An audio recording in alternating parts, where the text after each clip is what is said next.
video, she's coming off as somebody mad, smiley, and happy. Yeah. She's like, "Oh, my shit's viral again." Yeah, I Let feel me see like the videos. Hey, I feel like she's genuinely excited about this. Like this shit ain't staged. This shit is just unwritten. That's really her.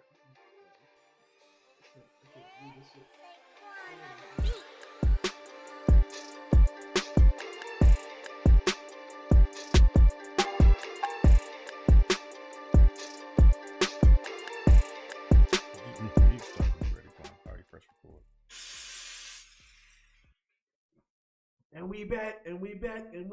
we back in this bidiatch. You know what I'm saying? It's the Hold It Down Boys, HID Boyz in HD. You know what I'm saying? Before I forget to say it, because I always forget to say it, like, comment, and subscribe. That's the most important part. Now, the other most important part is me, your boy, Saquon. You know what I'm saying? Quan the Don, Wonton Quan Chi. You know what I'm saying? Jen Saquon. You know what I'm saying? Whatever AKA, just know I'm also known as that. You feel me?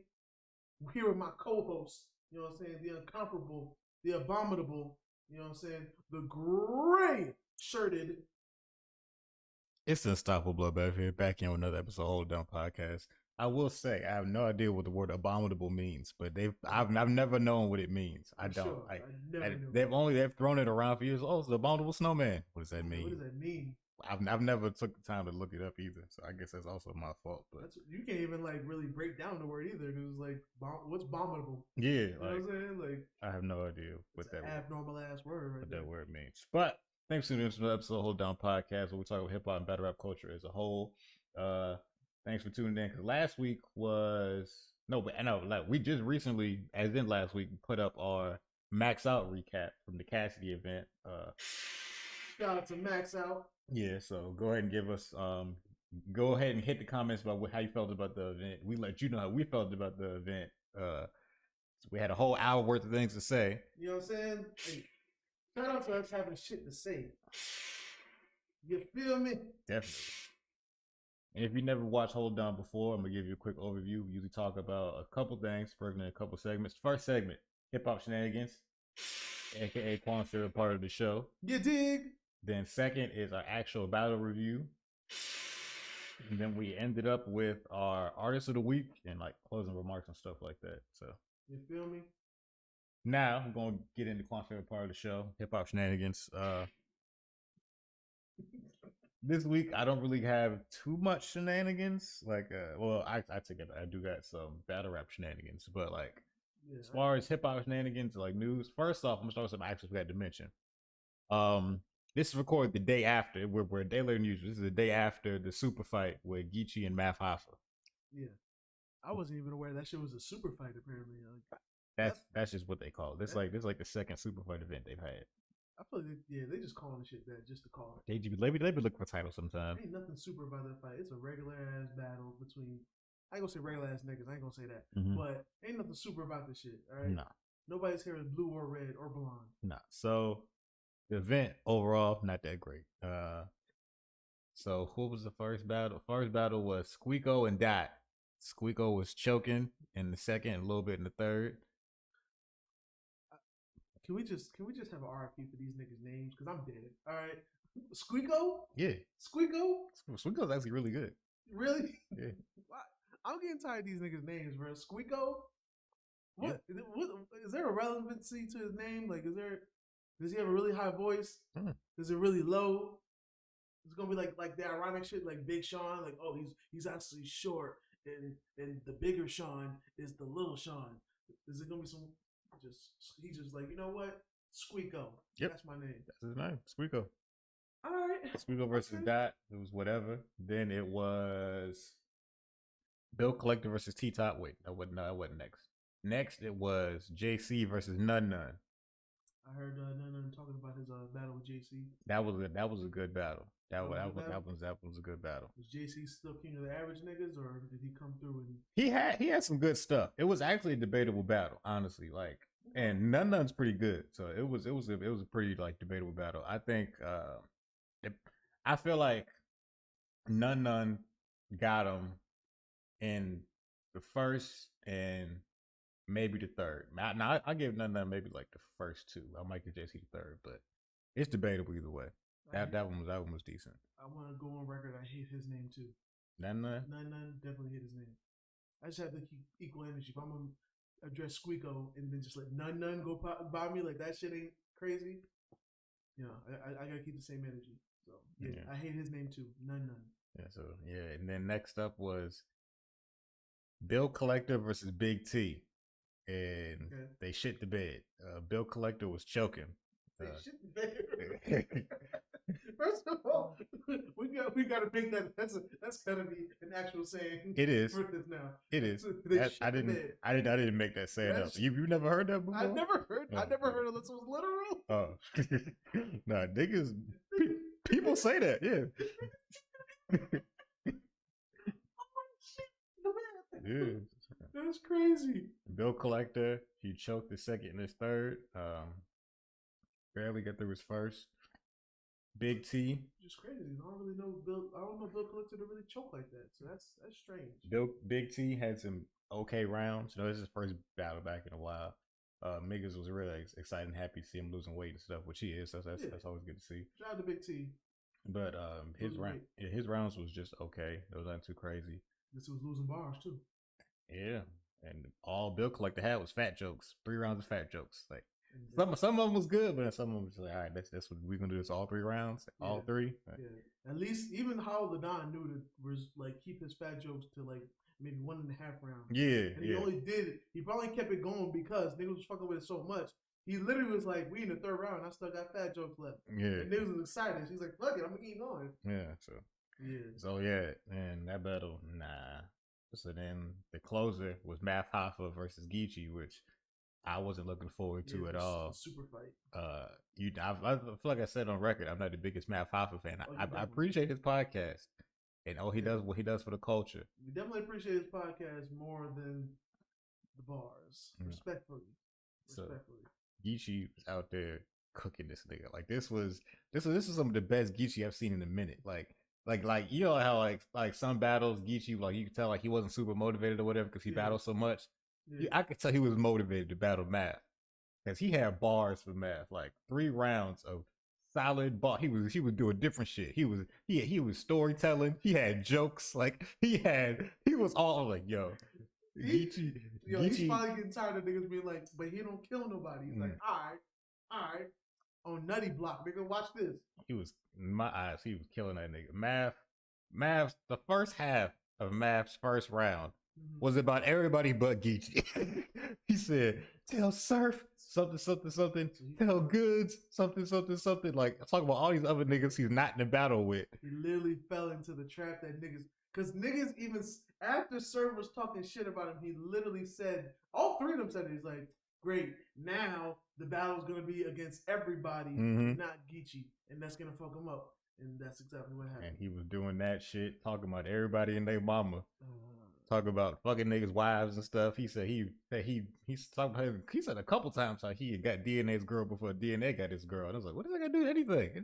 What is that got to do with anything? That's irrelevant. So I'm gonna keep my comments about DNA to myself. So then respect for that man.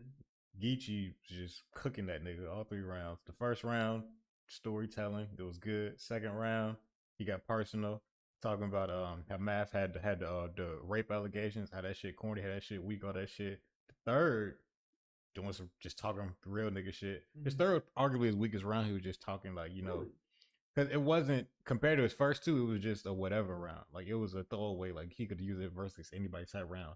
Talking about how gangs is bad, stuff like that. Like, you know, like. So it was probably his usual third, but because his other 2 were like kind of him doing some different shit and it was good, it made his usual third, which is usually his best, be the weakest. Because he's king consistent. I'll give him that too. He's king consistent. So usually it'll be like first one's dope, second one's dope, third is usually the best because it'll be dope and it'll be real shit involved. So I guess with this one, it's like since he's coming different, it's like, oh shit, we got a different Geechee going on. He's doing some different shit. And then that third is just like, okay, that's some of the old Geechee, which is still good. Yeah, it was still good. Still good. My eyes, he still won the battle. Because I could even tell he was trying to like be on the spot with shit too. Like, he freestyled like a couple bars. Because Math Hoffa was wearing a Brooklyn Nets jersey. He's like, he came in this shit wearing a BK shirt. Nigga, that's a Loke's dream. Like shit like that. Like it's like damn. Like so he was mixing it up, and I was happy. It was some good shit. Math just out there talking. Usual Math Hoffa rap about smashing DNA's girl before DNA. Stuff like what that. DNA girl look like? That's what I want to know. That's not important. As somebody that's on record wondering who would even, I really want to know what she look like because you got Google, nigga. You can't Google it. I'm just wondering because that might not be a bragging point. That might not be a bragging point. I'm just saying. That's neither here nor there. That's not my business. I got that, but I'm curious. So, Math's first round was okay. Then his third was all about how he's like a god to this shit and how he raised niggas like Geechee and how like everybody like how he birthed this whole like super gangster tough guy rap and how everybody like followed him. So now he's trying to change the culture, move niggas away from all that. He said that shit's basically trying to say that shit's unnecessary type stuff. That's mainly all his rounds were about. It was whatever. Nobody was looking forward to that. Again, I feel like if whoever was in the crowd, if that person isn't a fan of his podcast, those bars meant nothing. Because we will be the first to admit that it was his podcast that made us really realize, oh, he kind of is a legend in this shit. That's like, it. He's really been everywhere. He's been through everything. Like he's really kind of cemented more than we thought. You know what I'm saying? Basically, because Geechee was like, "Yeah, nigga, you got your league legends only. You think niggas be watching that shit?" he was going to everything, man, dude. These new niggas about to be so disrespectful, man. It's like y'all, the thing y'all want respect for, y'all ain't gonna get that respect for. Geechee was like, "Bro, the only reason you even headlining this card is because of me. When nobody come here to see you, nigga. Like, and that's true. Like, that's fucked up. But yeah, that is kind of true. Respectfully." Like, yeah. But shout out to man. Yeah, shout out to man. He had a battle. He had a battle. He had a battle. And now that's probably going to lead to him having a go against Sue Surf. If Sue Surf ever decides to get in the ring again. I don't know if he will, though. He might need to stick to commentate. He might need to stick to that. Yeah, he might want to stick to that. At most, maybe come back one time because I feel like he does really well when he hasn't battled for a minute.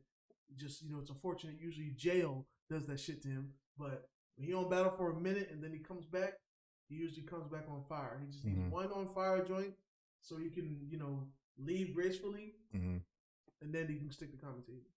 You know what I'm saying? So then niggas, because right now it's looking bad for him because even a nigga like Matt can go to him and be like, "You're trash. You choke. You know what I'm saying?" And he had points. Like, if Matt went against Sue Surf, I ain't gonna lie, that might be a decent battle because now the shit that Matt is talking about is gonna have some validity. You know what I'm saying? Because he's just gonna talk trash about how he's gonna talk shit about everything that niggas already talking shit about with Surf. How he got locked up mad times for burners, but still got out somehow. I ain't gonna lie, I don't even know how that shit works. It doesn't make sense to me either. But like, there's gonna be that. Him getting shot a few times. His connection to Joe Budden. That's still. Shit, everything's usable in the battle arena. That and the fact that his last two battles, he has not looked good. He has looked terrible, like awful, bad, no good. You feel me? Basically. So yeah, that might set that up, and that might be a little bit of an interesting bout. But yeah, shout out to Get You Gotti. Yeah. The event overall was I ain't even waste my time like reminding you, hey, it's an event tonight, because honestly, they chose like the worst day to have an event.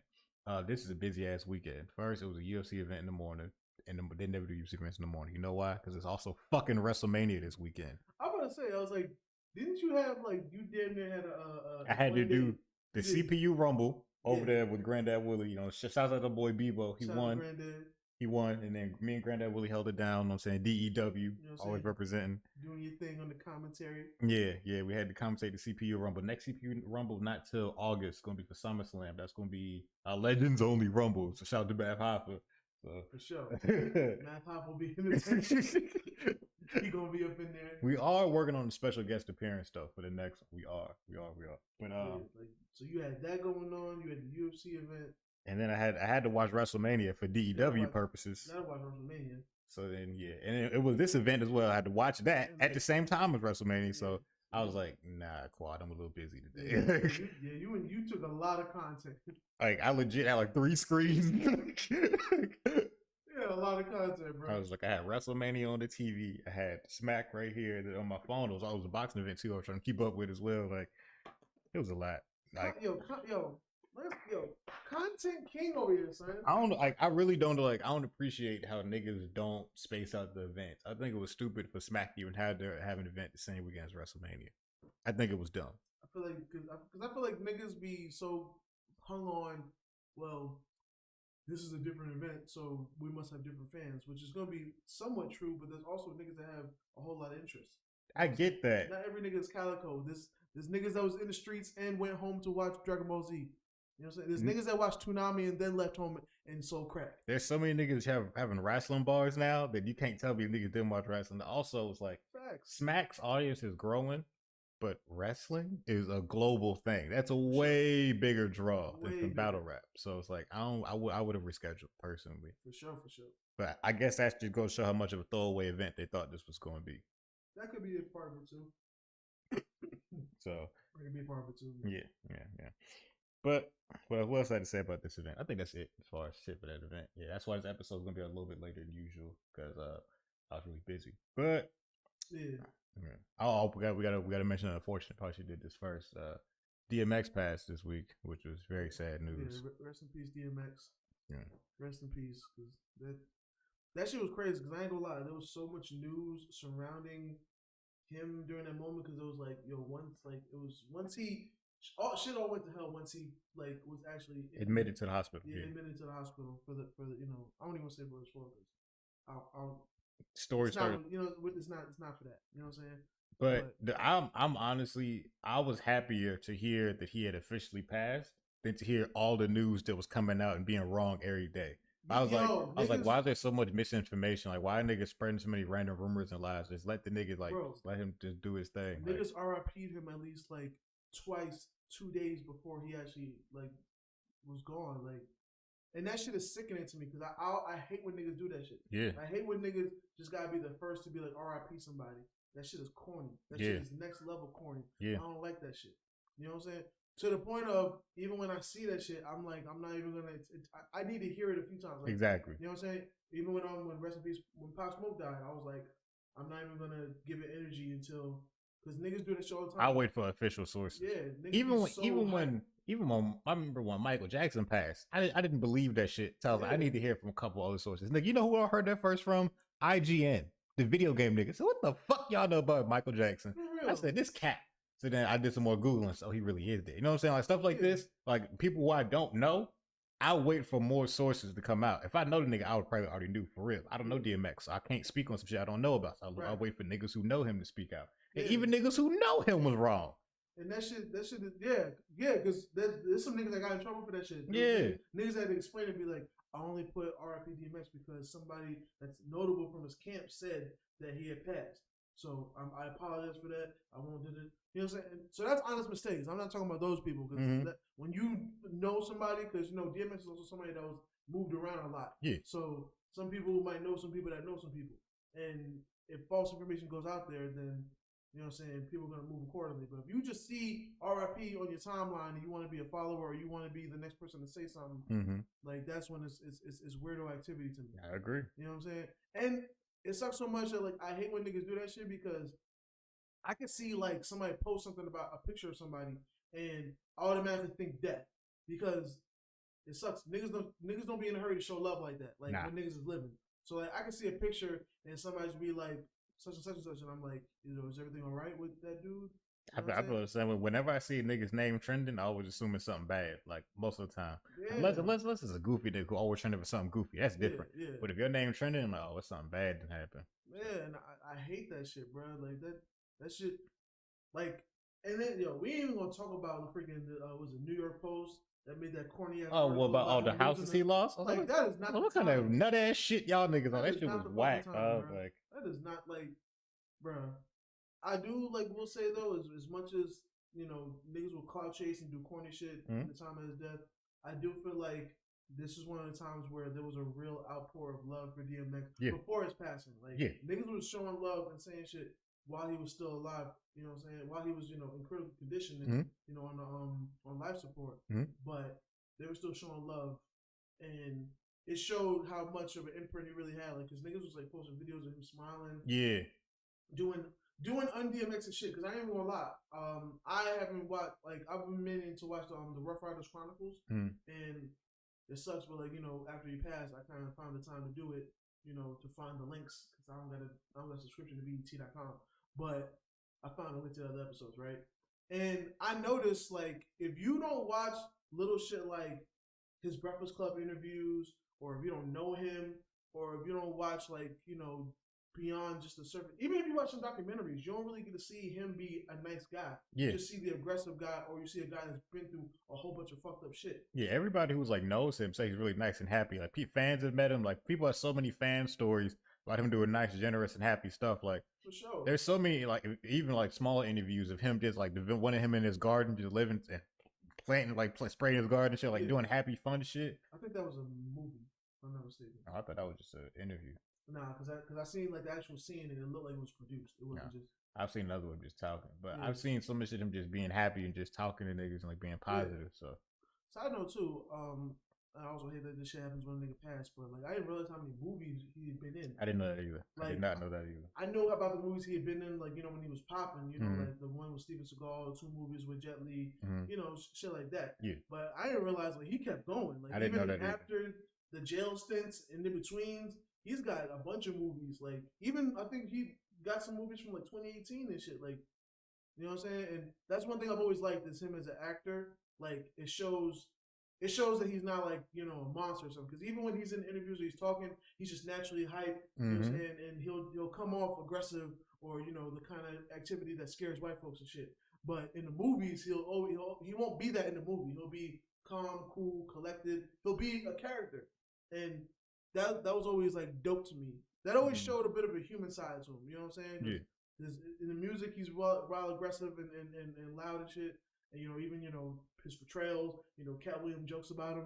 You know what I'm saying? Like, he always comes off loud, aggressive, and everything. But when he's in the movies, you know what I'm saying, besides Belly, you know what I'm saying, because Belly huge as being him. You know what I'm saying? I love that movie. That movie's classic. You know what I'm saying? But, like, in the movies, he'll be, like, he'll be the calm, cool, collected dude and whatnot that'll just be down for the action. And I always love that. I feel like that showed another side to him. You know what I'm saying? Because a smart person can act dumb, but a dumb person can act smart. Feel me? Yeah.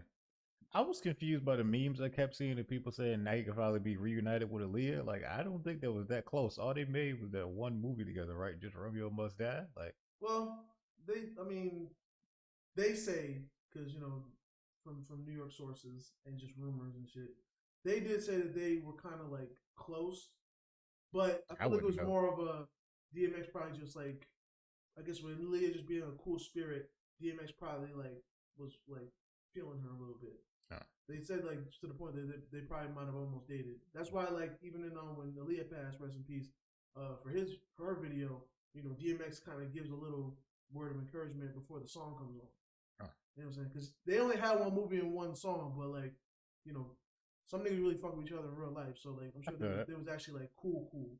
You know what I'm saying? So, I wouldn't know. So, but I don't know if it was that deep. It ain't like like rest in peace. And I hate that they do this to my nigga Will Smith, but they will still show a freaking timeline of Tupac and Jada being I guess the true lovebirds and shit. Fuck the fact that you got a whole marriage with another nigga and mad kids and we still working this shit out and we're successful in our endeavors. They're still gonna pair you to that other nigga. It's because Jada be doing that shit too. That's the only reason. Oh, she definitely does. Jada be feeding into that shit. That's the only reason it's carried on this long. Yeah, that's the only reason. If she would have dated that shit, it wouldn't have went this far. Yeah, that shit crazy. That shit crazy. But yeah, man, like I had a quick thought of that, but I was just like, it wouldn't. I don't think it was that serious. No, I don't think it was that serious. If anything, I was looking for him to be, glad he could be reunited with his grandmother. Yeah, because like I ain't gonna become a DMX historian, but like I actually read the autobiography of Earl Simmons. Like I've watched his Behind the Music. Like when I like niggas, I if they got content out, I watch that shit if I can. You know what I'm saying? So you do buy rappers' books. yeah, you know what I'm saying? Shout out to Rakim. You know what I'm saying? Real nigga got his shit autographed. You know what I'm saying? Thanks to you, you know what I'm saying? Air file out to you for making that shit happen. You know what I mean? Real negativity right there. Because I was going to buy it. I was going to buy it one day, but you know, got that shit autographed. You feel me? For the free ski. For the free ski. You feel me? And I don't care if nobody else cares, nigga, I care. Because, you know, that's a God MC. You know what I'm saying? The 18th letter. Shout out to Rakim. Who, ironically enough, too, I even see a video of DMX meeting Rakim. I don't know if it was meeting him, but it was probably meeting him because the way they was talking to sound, he just met him. And DMX was like fanning out for Rakim because that's just how much of a God tier MC Rakim is. And he was just like excited. He literally like, taking a picture with him. Like, he's like, yo, I don't even smile like this, but I'm motherfucker for this nigga. You know what I'm saying? Like that's it felt good to like see people have like, you know, memories of DMX being a human being. You know what I'm saying? Not always being Dark Man X, not always being aggressive. Because one thing I've always liked about DMX, I wouldn't compare him or call him, but I always thought of him as a bit of like an East Coast Tupac. Whereas like people give Tupac credit for, you know the gangster side, but you know the conscience side, you know the political side, you know the loving black women side, as well as you know the bitches ain't shit side. I feel like DMX is also that too. Like you know the aggressive. I feel that. You know the aggressive nigga that says some wild shit in the records and will shoot you or fight you in a heartbeat. But then you also know the nigga that will have a prayer for every album. Every album has a prayer and a gospel song. You know what I'm saying? That nigga will pray. I think he prays before and after every show. You know what I'm saying? Breakfast Club interviews, he'll pray in the interviews. You know what I'm saying? Like I always liked somebody that had that kind of dynamic because I feel like that always shows the scope of a whole human. Whereas niggas always want to show one side. Niggas always gotta be energy, aggressive, gangster. Nigga, gangsters cry too, nigga. Yeah. I feel like he was never afraid to show a full range of emotions. For sure. I always appreciated stuff like that. Like that was one of the reasons I never really felt like he was no super duper all day gangster type nigga. I was like, nah, he's just a regular nigga who just happened to make gangster songs. Even as a cat, you know, like some niggas characterized. Like, I never felt like that was him all the time. Like it just didn't feel like his nigga would calm down and do other stuff too. So for sure. I felt that. Also on him as far as like selling records wise. I don't think no other niggas gonna do no shit like him. That nigga went platty. He had 2 #1 albums in the same year. Niggas don't do that. Nigga, 3 #1s in 18 months. Bro. I don't think niggas do shit like that no more. Like, bro, the first I think it said that he's still the first person to have his first 5 albums all go #1. And they said that now. You know what I'm saying? And them niggas be acting like I'm such a Drake fan, but niggas know what Drake do. I don't even think Drake didn't start getting #1s till later. Yeah. Like he had hits, but he didn't have #1s till later. It's different. And it might even been different if he dropped during different times. But hey, I mean, if you Drake and you drop during when Taylor Swift drops something, hey, what you? Like, hey, you know what I'm saying? We didn't tell you to do this. You gonna do numbers, but as far as there's only one #1 spot, my nigga. Yeah. So. You know what I'm saying? So. For sure. Like niggas don't even make more than 1 album a year no more. The fact he just kept going, like he just like nigga, I got more shit. Drop another album. For sure. I just want like that, like Gucci Man and like niggas that like. Oh yeah. Niggas that almost don't even care about numbers. They just want to put the shit out. And niggas like do what it does. Niggas like Young Boy. Yeah. Young Boy would do something like that. Yeah. If his cared about his labels enough to actually make albums, then they make his songs and drop them on YouTube going about his day.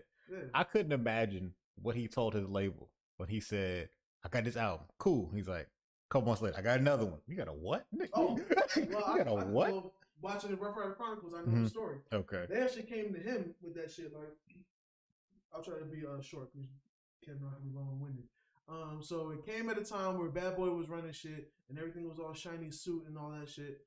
So the label heads at Def Jam were looking for, that next big thing because they were kind of actually going on a slant because even though they were Def Jam and very like they're mainstream, they were kind of anti-mainstream, but still when hip hop was like, it was cool to not be mainstream, even though everybody's trying to go platinum and everybody trying to make hits, right? Yeah. So they go looking for the next thing. In short, Lior, who was president at Def Jam, finds DMX through Irv Gotti. DMX raps for him with a wired jaw because he had recently just got jumped. Like they beat the shit out of DMX, and he was rapping to him with a killing niggas, killing shit with a wired jaw. To the point you could hear the wires moving in his jaw. So, of course, that impressed him and shit. They end up giving him a nice deal. Him and Rough Riders, they give him a deal, and nigga just happened to drop the right records. You know what I'm saying? The first one went platty plat.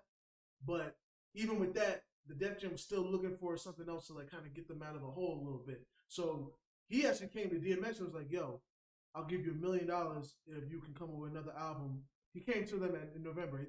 Then they said the album dropped in May or something, and Leor came to them in November. It's like, "Yo, if you could drop another album by December, I got $1 million for you."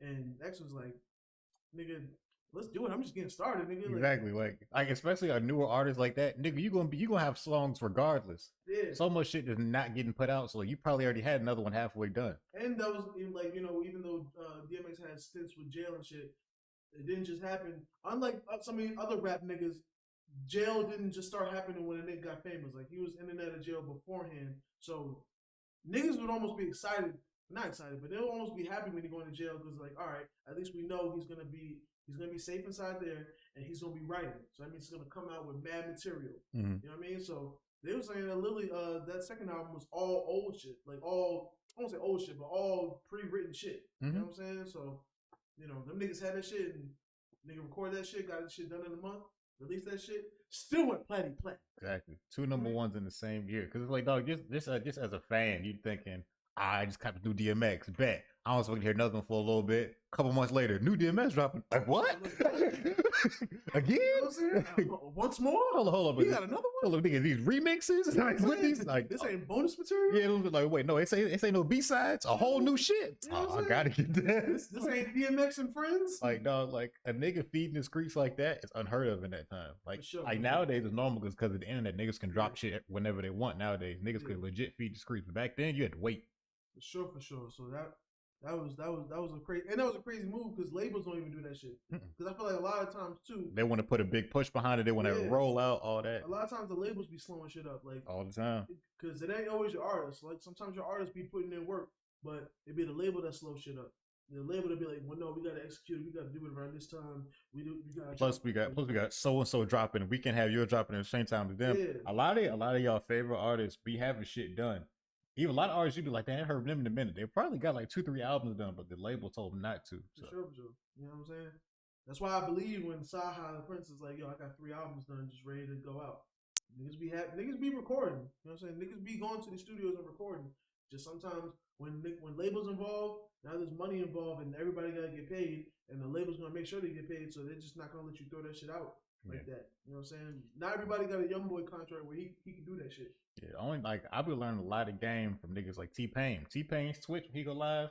When he not playing games, he be dropping a whole bunch of music knowledge. He was like, I'm gonna follow him. So bro, I'm telling you, he be dropping gems. Like he was talking about how like he don't care about album sales going number 1. He's like he stopped caring about that for his first album. Once he realized that like labels really put so much endorsement and pay for so many shit to manipulate your numbers. He was like, it means nothing. He was just like, he's like, as long as I feed my core fan base, I'm fine. He's like, I'm not gonna worry about nothing. He's like, especially once I start touring. He was talking about how there's so many different ways to get your numbers up that the average person doesn't know about. Mm-hmm. He said, you know, like when you buy merchandise, they can count that as an album sale. I was like, what? Bundles. He was like, yeah, all that shit counts as bundles. He was like, yeah, like, all that shit counts as an album sale if they needed to. He said they can sell your ads. They can count your ads as a stream sometimes. He said even if you click off after the 5 seconds, they can still count that. He was like, there's all kinds of tricks that they use. He was like, that's why I don't be caring about none of that stuff. He said, most of the time rappers just need to go on tour. He said that's the one way to connect with your fans that you know is real. And you get the money. He said the labels don't get none of the money. That's my money for going on tour. He said that even when he samples niggas, he said he don't care how much the original person take. He said when he negotiating with them, he sampled a song, he be like, what you want? He said, I'll give them whatever they want. They can have 100%. I don't care. He said, because I know when I play this shit on tour, he said, I'm be able to tour that shit for at least about a year and a half, whatever, and I'm gonna get all that. He's just like, that's why I don't care about none of that stuff. Like, sure. T-Pain be dropping gems, dog. I ain't even no music nigga like that, like industry, but like T-Pain really be dropping gems. Like, and I feel like he's also from a different era because I feel like labels is greedy, so. They got contracts now where they can get some of your show money, your merch. They got that shit now. Them 360s, they gonna make sure they get that shit now. Yeah. But T-Pain is from an era where before they were that greedy because albums were still selling, and like now, like he got leverage. Like he's T-Pain. So for one thing, if you come to him with a deal like that, he's not gonna sign it because he don't need it. You know what I'm saying? So he got leverage. Yeah. He can sign a deal where you be like, yo, listen, you gonna get that shit, but I'm not. You ain't touching my merch. You ain't touching my tours. Exactly. You know what I'm saying? Because I could do that with or without you. Yeah, and I feel like a nigga like T-Pain, he really could probably make more hits if he wanted to. For sure. He still got it. He still got it. And if especially if you work with like newer artists, be just like, dog, I work who I want to work with. I feed my core fan base. He's like, my core fan base, he's like, don't be knowing how to use the internet and shit. He said some of his niggas still be asking for CDs. He's like, nobody play CDs no more. My MacBook doesn't even have a CD drive in it. I haven't had a disk drive on any of my computers in a very long time. He's just like, niggas don't use them no more. He's like, but my core fan base is a little older, so I know them and I know how to get my shit to them. He's like, I don't have to worry about stuff like that. For sure. So yeah, T-Pain. That's why I like niggas like T-Pain. T-Pain know what to do. It's like you're talented and but you also you don't have to be a dummy. And you can just do a little bit of research, do a little bit of reading, and you'll know how to manipulate the game once you had success. You know what I'm saying? Mm-hmm. T-Pain may never have another number one, but he's gonna know how to get this money. Yeah, and like whenever he talk about stuff, it really does remind me of like rappers who may not be big names no more, but they still live decent lives because they know how to tour in areas where niggas gonna want to listen to them. Yeah. So it's just like I be forgetting that sometimes. Like I be forgetting that all the time, and I'd be like, I be forgetting like, yo, there's so many rappers in New York, and I'd be thinking, how come I don't hear from none of these niggas no more? But then you'll see pictures of them, niggas still got diamonds and chains and shit. I'm like, I ain't heard you in a minute, but you just know where to tour. You know who want to listen to you, and you're gonna get paid. Like they know where to tour, and then sometimes it could be legacy acts, so they might get like niggas might sample their record, and they might get ownership of it, shit like that. You know what I'm saying? Like, I mean, the person that shall not be mentioned, but I have to say his name, like niggas like R. Kelly. If niggas like that nigga has certain leverage, whereas like if you sample his shit, that nigga will be like, yo, let me get 100% of your record. You know what I'm saying? Mm-hmm. So now I can really, you're gonna get paid up for touring, but like if that shit go platinum, I'm getting that platinum money. You know what I'm saying? T-Pain, I ain't do nothing. Yeah, T-Pain was like, I don't care about none of that shit. He's like that little royalty check they gonna get, like what, $13 a month? He's like, and then my label gets another part of that too. I don't care about that. As long as I can go on tour with this shit, I'm good. Yeah, and I feel like that's really like the smart way to play it, because that's really where like artists get their bread. That's why niggas always trying to go on tour. Always. Yeah. Niggas always on tour. That's why COVID really fucked a lot of niggas up. A lot of niggas. Now niggas in the South. Niggas in the South still been working good. I even see a difference in interviews, because like niggas like $1 Million Worth of Game, they've been having like guests now, and like when they interview niggas from the South, the niggas be like, nigga, I've been booked out since COVID ain't stopped shit. I got signed. Then when they interviewed Pooh Shiesty, it's like, nigga, I'm booked out until like how many months from now? Like shit, I've been doing shows every day. Like ain't shit stopped. I got signed during COVID. I did all this during COVID. I'm doing shows. You know what I'm saying? But up north niggas would be like, yeah, it slowed up everything. You know what I'm saying? I'm still finding ways to make bread. But it's different up there. Which I mean, I respect them for being so cautious. So it's like I understand completely. For sure, freaking shit. Like even there was a big thing that Fabio had a show like a few days ago. You know what I'm saying? I think it got shut down for some other shit, but nothing violent. But I think it got shut down early. But that was supposed to be a big thing. You know what I'm saying? Like, but niggas in the South gonna find a way to get that bread. Yeah, that's one thing I respect about y'all. Y'all gonna find a way to get that bread when some shit slow down. Like, always something to do. Yeah. So, want to talk about niggas getting bread? That's what we'll do. Just one last RIP to DMX. You know what I'm saying? Legend. You never be forgotten. Oh, especially in this household, you ain't never gonna be forgotten, nigga. Like, you know what I'm saying? Like, you a legend forever. You know what I'm saying? Classic. Oh, that's real. That's real. You know how many times I yell out, "I'm not a nice person." You know what I'm saying? For real, bro. Like, fuck with DMX a long way. You know what I'm saying? Niggas know, especially if this nigga be working out. You know what I'm saying? That DMX music is perfect. I do listen to a lot of DMX when I'm working out. For sure. All right, so speaking about a nigga who just was not gonna work things out. Serius Jones. Okay. He went back to Pippen? Keep that man's name out your mouth, please. I'm just saying. Except for this one instance where I'm talking about. So, Serius Jones was supposed to be at the Max Out event, but he was supposed to battle Big K. We covered the event, so we know he did not battle Big K. Yeah, he did not. Like a couple days before the event, Serius Jones. Fucking terrible. That's what Big K battled. Fucking terrible. Serius Jones went a whole media tour doing interviews about why he wasn't at the event. So recently, as in like either today or yesterday, ARP, the owner of RBE, the league, whatever event that was supposed to happen, finally made his response talking about what really happens. Only for the fans. I need you all to notice. Only for the fans that I watched this entire video. This nigga had a 48-minute video to say why Serius Jones was at the event. There is no reason on God's green earth why it should take you 48 minutes to explain why a nigga was not at your event. Let me further reiterate, okay? Bloodbath really did this for y'all. Because I'm not even going to hold you. I'm not going to watch no fucking 48-minute video knowing that the explanation is probably 2 minutes long.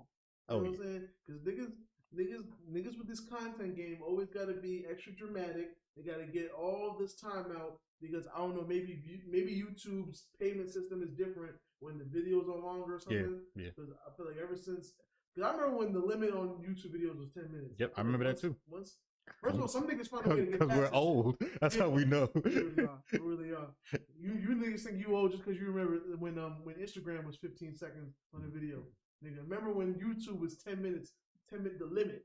And they weren't even paying niggas. You couldn't control your thumbnail. Your thumbnail was whatever they decided was going to be. You know what I'm saying? But I remember when niggas would find a way to negate that shit. Niggas would find a way to negate the 10-minute shit, but it was rare. Like, you had to know something or know somebody to do that shit, or be co-signed. You know what I'm saying? But once they looked at that shit, niggas went ham. Niggas want to make 48-minute videos with a 2-minute explanation. So I want to congratulate. I want to applaud this man right here because he did it for y'all, bro. He did it for y'all. Watching a 40 on top, bro.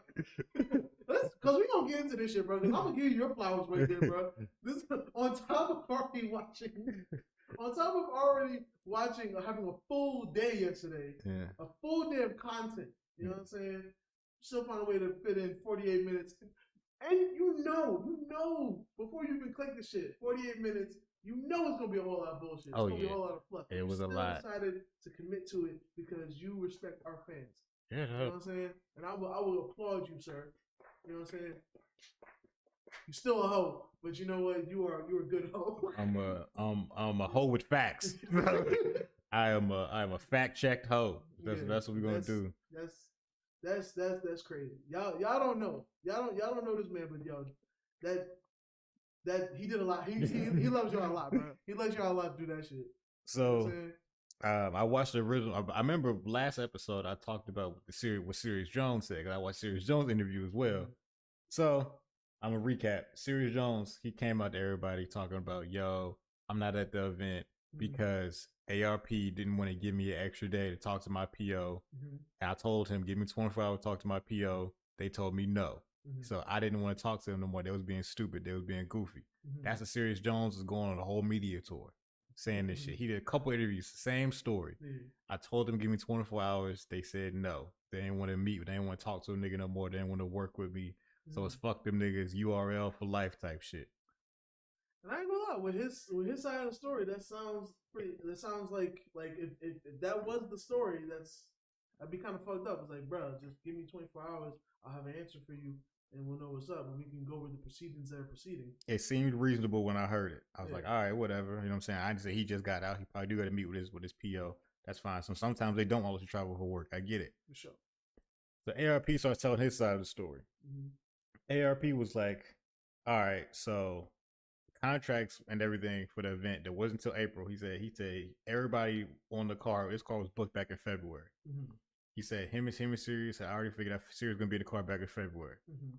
He said that he started having issues with Serius because Serius wasn't trying to book his flight. Everybody else for the event had been booked like over a month in advance. Their flights booked. Serius was giving them all kinds of hassle. So he said, all right, what's going on? He started to do who books the travel.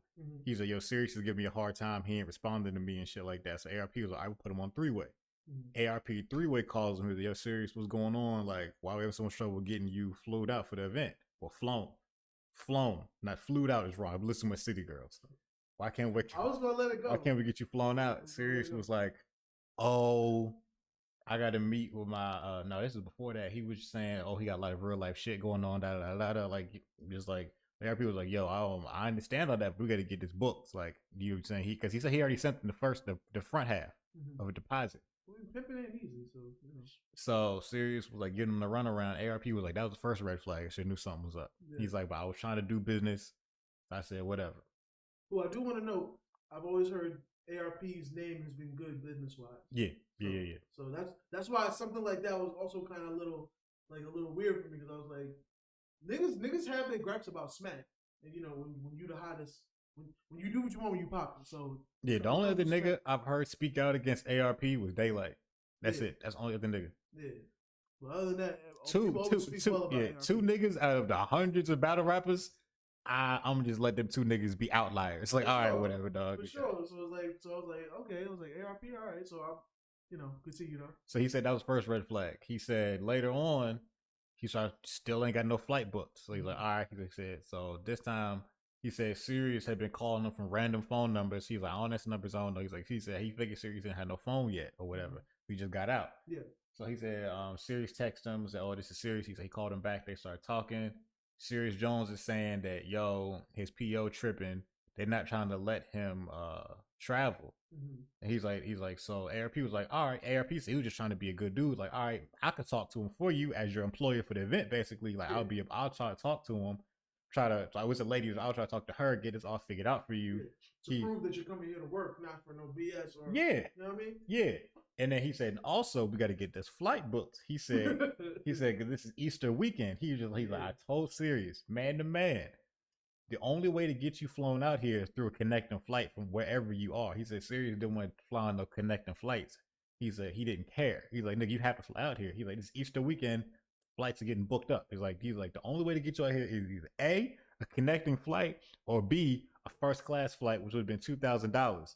I'm not buying that. He said, I told him I'm not doing that shit. So he said, battle rap doesn't make enough money for anybody to have that unless you do it yourself. Yeah. So he's like, I told him I'm not getting him no first class $2,000 flight out here for the event. I'm not doing that. Yeah. He said, I also told him up front that this only flight left for him, he would miss the face off. And if he missed the face off, he would be losing some of his money because it's part of the contract that's been out. I was like, oh, this makes sense to me.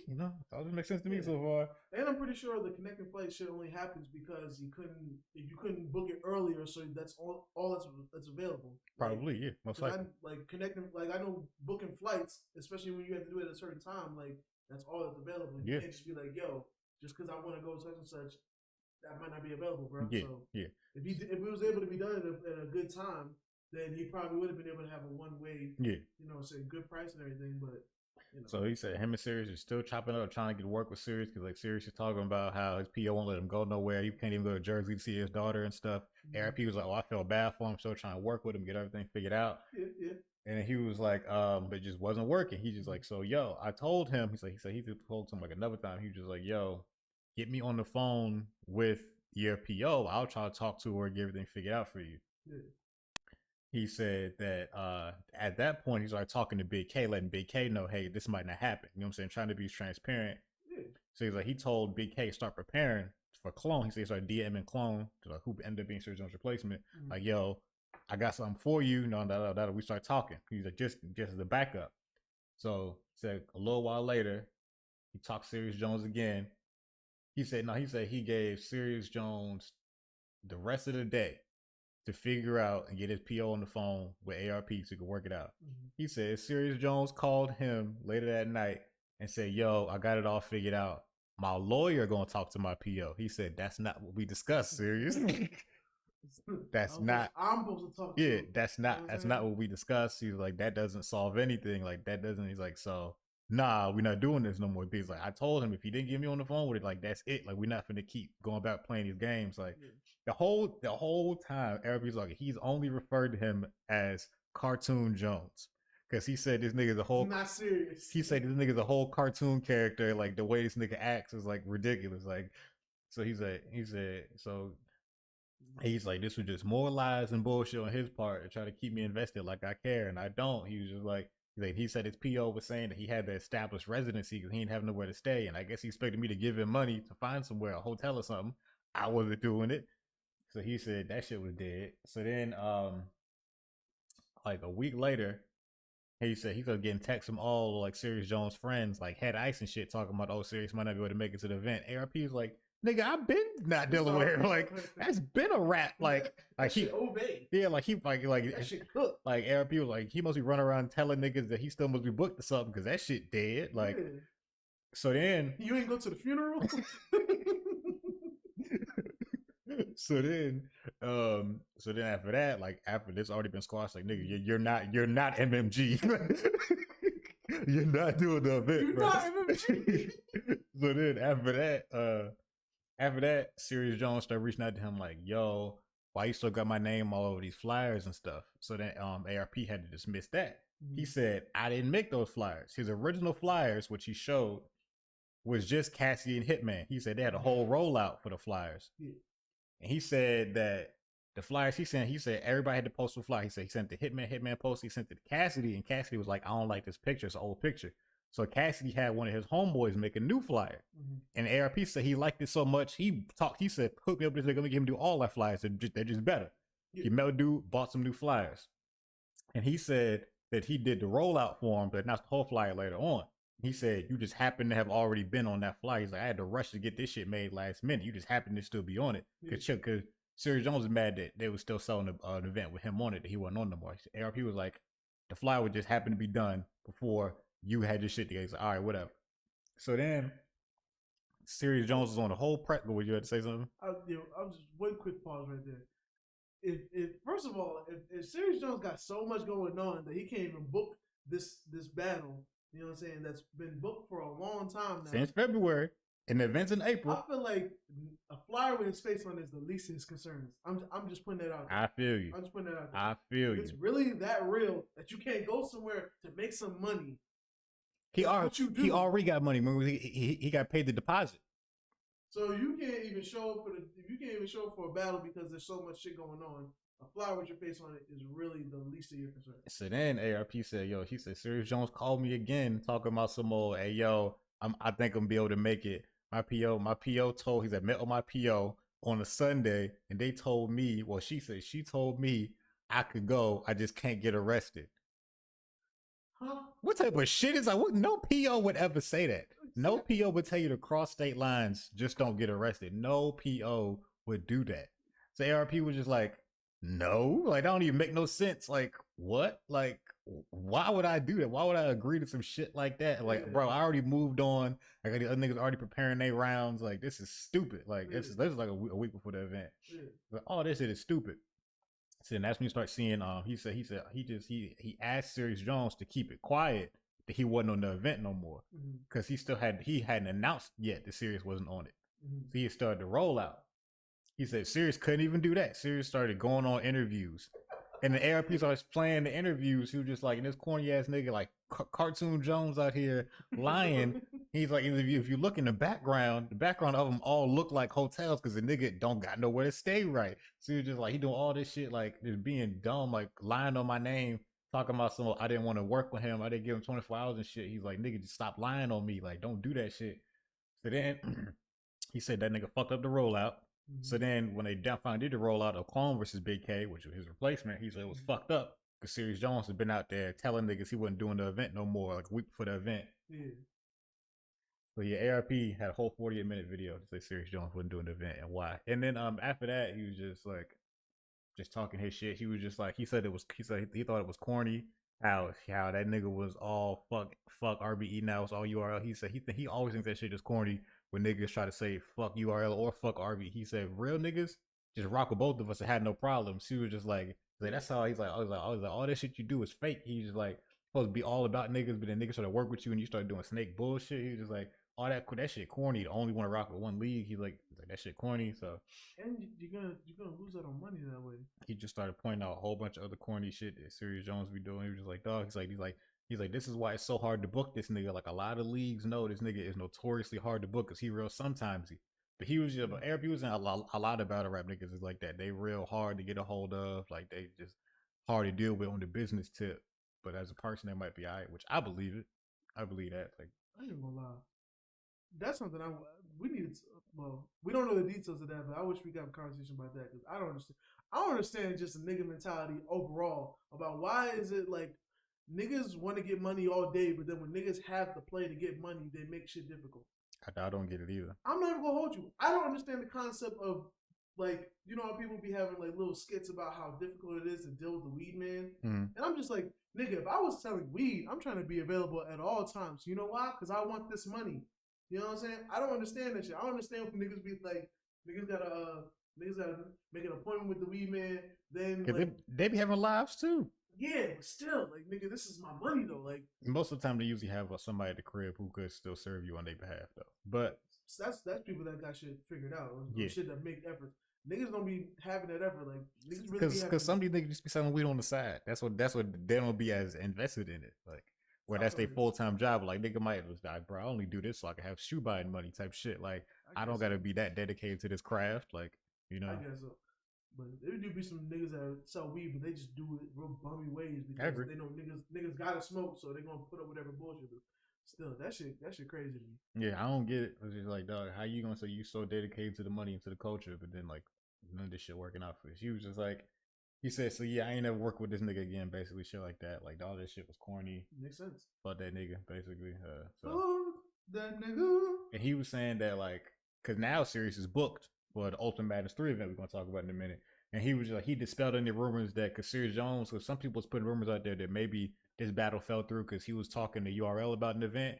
And ARP was just like, nigga, I don't care about no shit like that. Like, why would I tell a nigga not to get money first? And like, second, why would this be so big and public if it was all about some behind the scenes stuff like you talking to another league? Like, he dispelled all them rumors too. He was like, nah, that ain't got nothing to do with it. This was all Serius's fault. Serius had too much going on, and he couldn't figure his stuff out, so he missed out on the rest of his money. Like, and I've never seen ARP do anything close to even moving like that in the slightest. And this is the first time he was addressing it, because he even played the video of where he announced the official roster, and he played it back. He was just like, yeah, we had to make some adjustments. Serius Jones couldn't make it, so he got a lot of personal stuff. He's like, he never slandered Serius Jones, not once. Even when he announced that there was going to be some changes. He said, but now Serius been out here lying on him, slandering him, talking shit in public. He was just like, I had to. Now I had to, because like you tried me. Like, I gotta let niggas know what really happened.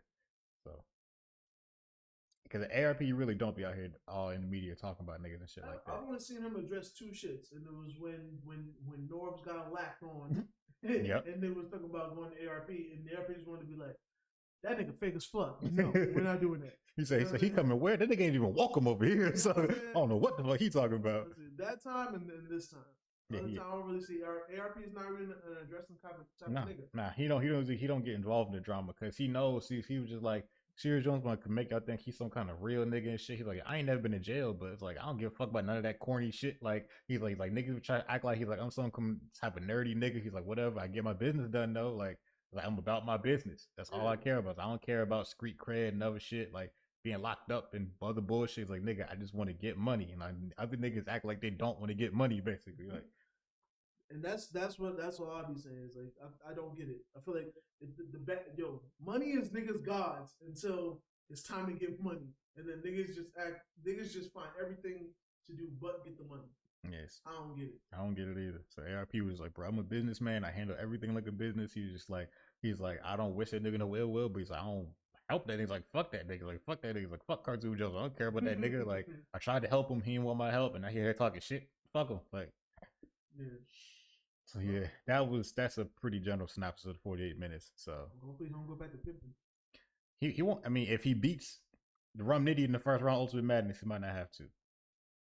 Nobody's better. You just said he beats Rum Nitty. I said if you skipping the if. If there's an if, we have to wonder. All right, so for those who are wondering, hell no, nigga, Rum Nitty gonna dog walk that nigga, son. So coming up soon, which I don't have a date on this either. I don't know when this event is. I think it's towards the end of this month. Ultimate Madness 3 was announced. We definitely looked it up, but couldn't find the shit because I guess so nobody not being able to find facts about these events. Like ARP was talking all this shit about how he's a businessman and how he's tactical about his rollouts and how he plans his shit months in advance and how they have dates for everything. Yeah, he's like we have a flyer drop on a certain day so niggas can know where the event is. And which I wouldn't doubt, but we still definitely we're trying to look for the time until the day before. If you so tactical, ARP, like I respect even though you said ARP, but look, bro, if you so tactical that you got everything like the social media rollouts planned out, you got your little trailers planned, you got your face offs planned. Why didn't niggas know what time your event was? I looked at every fucking flyer you had, nigga. I went through all the socials, everywhere I could find. The time was not on the event. Cause I had shit planned. I was trying to get Mike Seatown on our recap for Max Out. But he was like, all right, yo, what time is the event? And we can watch and get this shit. I said, nigga, that's a good question. I don't even know. But I bought the shit. So I said, let me find out for you. So just like, that's when shit is moving. So just like, I respect everything that you said besides we tactical. Nigga, tactical means you got a fucking time that you finna execute shit, dog. For real. That's all I'm saying. But anyway, Ultimate Madness 3 was announced. This is going to be the next tournament Smack got going on. This is going to be big because this one is not any newcomers like the first two tournaments. Ultimate Madness 1 and 2 were like newer comers, like niggas who ain't top tier. Ultimate Madness 3, these are niggas everybody care about. And this time the prize pot is $100K. 100K. Now listen, we just talked about niggas trying to get this money. Do y'all niggas really want this money? Because that's gonna be 100K. That's gonna be the most a battle rapper's ever made to my knowledge. To my knowledge too. Yeah, you know like 100K. That's like I saw official said 100K, nigga. That's some life changing money, which it really is. Like I feel like after a nigga win this shit, he then like cause it's men and women in this one. I said whoever win this shit, they're probably gonna battle for a minute, nigga, cause they ain't got to. You know what I'm saying? Nigga, I just want 100K. I ain't got to battle a nigga for a good minute. Niggas going Y'all gonna say I'm gonna rap when I'm good and damn ready. Well, also in the description, I'm gonna put the link to make your fan brackets. The fan brackets, who has the perfect, like, you know, like just like March Madness, whoever has the perfect bracket, the winner, just the fan, wins 10K. Have the perfect bracket. They got money. I ain't gonna hold you. URL getting money, nigga. Like, after this caffeine deal, they've been acting totally different. You know what I'm saying? So yeah, I think I do have a date for it though. It says April 24th. 24th. All right, that's what I thought, but I wasn't sure. That's the end of this. That's the end of this month. Have your brackets in before April 24th. They just announced it on the 5th. I ain't even make my bracket yet, but everybody, I'm putting the link in the description, and I'm gonna probably post it again on Twitter later on, like after this episode drops. So there ain't no excuse as to why you don't got your bracket in, so you can have a chance to win your 10K. You know what I'm saying? Do you want this money or not, my nigga? Exactly. You know what I'm saying? Do not act like Cartoon Jones out here. You know what I'm saying? Because I made my predictions already. Yeah. We gonna see what happens. So yeah, we're gonna go through the first round because they got the official brackets of like who battling who first round. I'll tell you what, if I win the 10K, I'm making different on niggas. You got to, nigga. You know what I'm saying? What's the like? You got to buy at least one frivolous thing. What's the one frivolous thing you gonna buy? Is it gonna be a chain? Is it gonna be some speakers? What's it gonna be? 10K? I don't know, son. I ain't gonna lie, because I do a lot of wacky shit, but when it comes to my money, I'm usually responsible. I usually tend to be responsible. But if you come in, you got to buy one unnecessary thing, just one. Because I'm the same way. Like I don't like spending money, but if I come like when I got my stimmy and shit, like I was like I'm gonna save it, but I gotta buy at least one thing for myself. You gotta buy one frivolous thing when you come into money. Stimmy wasn't enough for frivolous, but I probably would just go. I don't buy expensive things. No way. I'm poor. So. I'll probably just get custom clothing and sneakers. I've actually been looking at some Air Force Ones. I think it's about a dude Tommy Trillions. Because whoever wants to buy it. I'm not mad at other niggas getting money. Yeah. But he basically just takes Air Force Ones and customizes them. Yeah. And he has some like line of shit. So like one of the things I've been seeing is like a Air Force One, he'll like stitch a rose onto the shit. I think it looks hot. They just sold those. These what? They just sold the official ones. Official ones? The official rose ones, yeah. See, I wouldn't know because like I saw this months ago. No, well, not. That's how first I am. Because I've seen this like a year ago, and I was like, "Ooh, that would be nice," but not his version. Hold on, I was just looking at those. They actually just sold out because like they released a couple months ago, but they Nike did an official rose release. Do I hear that shit? See, I might have just. I was early to the shit. That happens sometimes. Customized shit, but I can't find it. Whatever. A lot of niggas be really fly niggas, but they just don't have the money to be fly. And you know what I'm saying? Because I saw Jim Jones have like, I think it was those same kind of sneakers, or it was like another kind of customized sneaker, but it was an Air Force One with a rose on it, and I was tight. So I was like, damn, I saw that shit first, man. Damn. Hold up, are you talking about these ones? Nah, because those are hard though. Yeah. But the ones I saw, like it was bigger. Like it's like it covers the swoosh. Yeah. Like I've seen those too. Yeah, these ones just released a couple months ago. They had the white ones and the pink ones. Almost bought the white ones, but I was just like, where am I going in these? So I was just like, I stopped myself from buying them. But like, nah, those was fire. I was even mad too because I seen I know you're not familiar with him, but there's a rapper named 22Gs, and there was another Air Force. I think it's the same guy who does custom Air Forces, but he does like bandana print on them. But it'll actually be like a bandana stitch onto it, and then it'll be like tied on the top. Now I don't game bang, so I know all the colors for all games, and I'm like, you know what? I think the only ones that might be safe are pink. You know what I'm saying? Now I had to learn, you know, in the last few years that Gangster Disciples own black, so you know that's not neutral anymore. Nope. But I seen Tutu Jeans have those same Air Forces on in one of his videos. You know what I'm saying? So I was thinking about doing that too. But you know, we'll find different ways. I got an app that I use to get custom clothing. That's how I have the I sell beats at Saquon. You know what I'm saying? So I probably would just go to one of them apps and just make a wacky design, put it on some shit. Because you know I have clothing line ideas, but I don't got clothing line idea money. So that's probably what I would do. Just make a bunch of custom clothing and see how it feels. And some sneakers here and there. I feel it. You know what I mean? But yeah, that'll probably be it. All right, so what's actually going to be the first round battles of the event? Let me get to it. And the rest of that money is going to go to my credit card deck because that shit is up and it's stuck, boy. That shit is up and it's stuck, boy. I went crazy. All right, now, the first one I have, we're going to start on the left, right? It don't matter. We'll start on the left. T-Top versus Jack Boy Maine. I got T-Top. That's what I have. By a lot. Official versus Cortez. I got Official. Me too. Okay. Drugs versus Yoshi G. Yep, those are the names. Drugs. I'm not that big on drugs. Yoshi G. I don't think I've seen her before. So I'm gonna go Yoshi G. That's what I had. I've seen drugs. Like I don't think he's that. I've seen him battle Danny Myers. I've seen him battle Nitty, and I just wasn't impressed at the time. I ain't seen none of them niggas, and I still chose Yoshi because I support my black women. Feel me? Rum Nitty versus Serius Jones. You want to the other side? Yo. All respect to Serius Jones, but I've never heard nothing from you ever that could fuck with Rum Nitty in the slightest. Respectfully. I remember. Have you seen that poll on social media of Let's Talk Battle Rap podcast? They did a poll of Serius Jones versus Rum Nitty, and it was 100% Rum Nitty. Like nobody voted for Serius Jones. 100%. I've never seen a poll so not one person had any faith in Serius Jones, bro. That shit was so funny. It would be really disrespectful if you seen how many numbers of votes there was. Because 100% could be 1, or it could be 100, it could be 1,000. But not one person has faith in Serius Jones. We saw them shit was like 2,000 votes, and every single one was Rum Nitty. Nobody even accidentally hit Serius Jones. Nobody even clicked and was like, damn, I meant to say Rum Nitty. No. Niggas was extra careful to avoid that nigga's name. Like, no, we gonna be serious about this. Rum. Can I type it in? Okay, New Jersey Twerk versus KCJ. I like KCJ. She's one of the Bardashians as well as, Jazz and Official, but Twerk ain't nothing to be played with. Yeah, he's not. All he gotta do is not choke. But I don't think Twerk will win the whole competition though. Okay. Because they have to battle so often, he might not be ready. I know niggas say like Twerk prepares, regardless, Twerk prepares like the night before his battles. Like that's what niggas say. So he might do okay in this like fast paced type of event, but I don't know. We'll see. Okay, in the Prep versus Swave 7.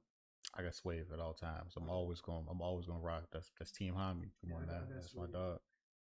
I watch my dog Swave all the time. I saw Swave actually interviewed ARP after the max out of it. He had him and IP that had him on the show. ARP as soon as ARP, because it was a video of ARP at his house. He's like, the ARP. He's like, yo, what's up, y'all? Do you believe? niggas just kept saying that shit. Them niggas kept saying, "Do you believe?" That is definitely his Don DeMarco. Gosh, bro. And niggas was like, "Nigga, Swave and Ike had me dead." There was like, cause the first Swave and walked up screaming like Ike P was like, "Yo, bro, that shit gotta stop, bro. That shit corny as fuck. Don't do that shit no more, bro." He's like, Ike P's like, "ARP, I fuck with you, Don't let this like that shit dead, but don't do this shit no more. Take straight up. It'll be like, yeah, that shit dead. he's like, do you believe? Like, nah, you said ain't like you said that shit too much. Like, nah, this way he walked back in frame. Wait, so what happened? Do you believe? He was like, Sway was, oh yeah, I remember. Yeah, I fuck with you. Do Sway the same shit. Don't do that shit no more, son. Like Arp, I fuck with you, but nah, bro, that shit like stop. That shit was corny, bro. He was bugging. Like they went in so quick. RP, it was 2 seconds into the interview. And they had already told her how corny this shit was like 8 times, bro. That's why I love them niggas. Them niggas gonna say exactly like you know. They ain't like most interviewers be like, all right, we have this question that we want to get to, but we gotta smoothly transition to that. Niggas gonna be like, nah, I want to know that straight up. Hey, yo, what's up, RP? Hey, I just want to let you know, yo, cut that shit out, man. You know what I'm saying? That shit gotta end. You know what I'm saying? Like niggas just don't want to forget that bad. Yeah. Niggas gonna be extra tight. They're gonna be like, fuck. I had a nigga right there and I forgot to say that He's shit. like, can't nobody say I ain't tell that nigga that was trash. Like, we told him as soon as we saw that nigga, that shit was trash, bro. You bugging. Like, don't do that shit no more. Like, that shit got to stop, yo. Like, that's exactly it. I didn't make it through the whole interview because the niggas are so funny. You know, I didn't. I was like, I watched a lot of shit, but I couldn't make it. Them niggas be killing me, dog.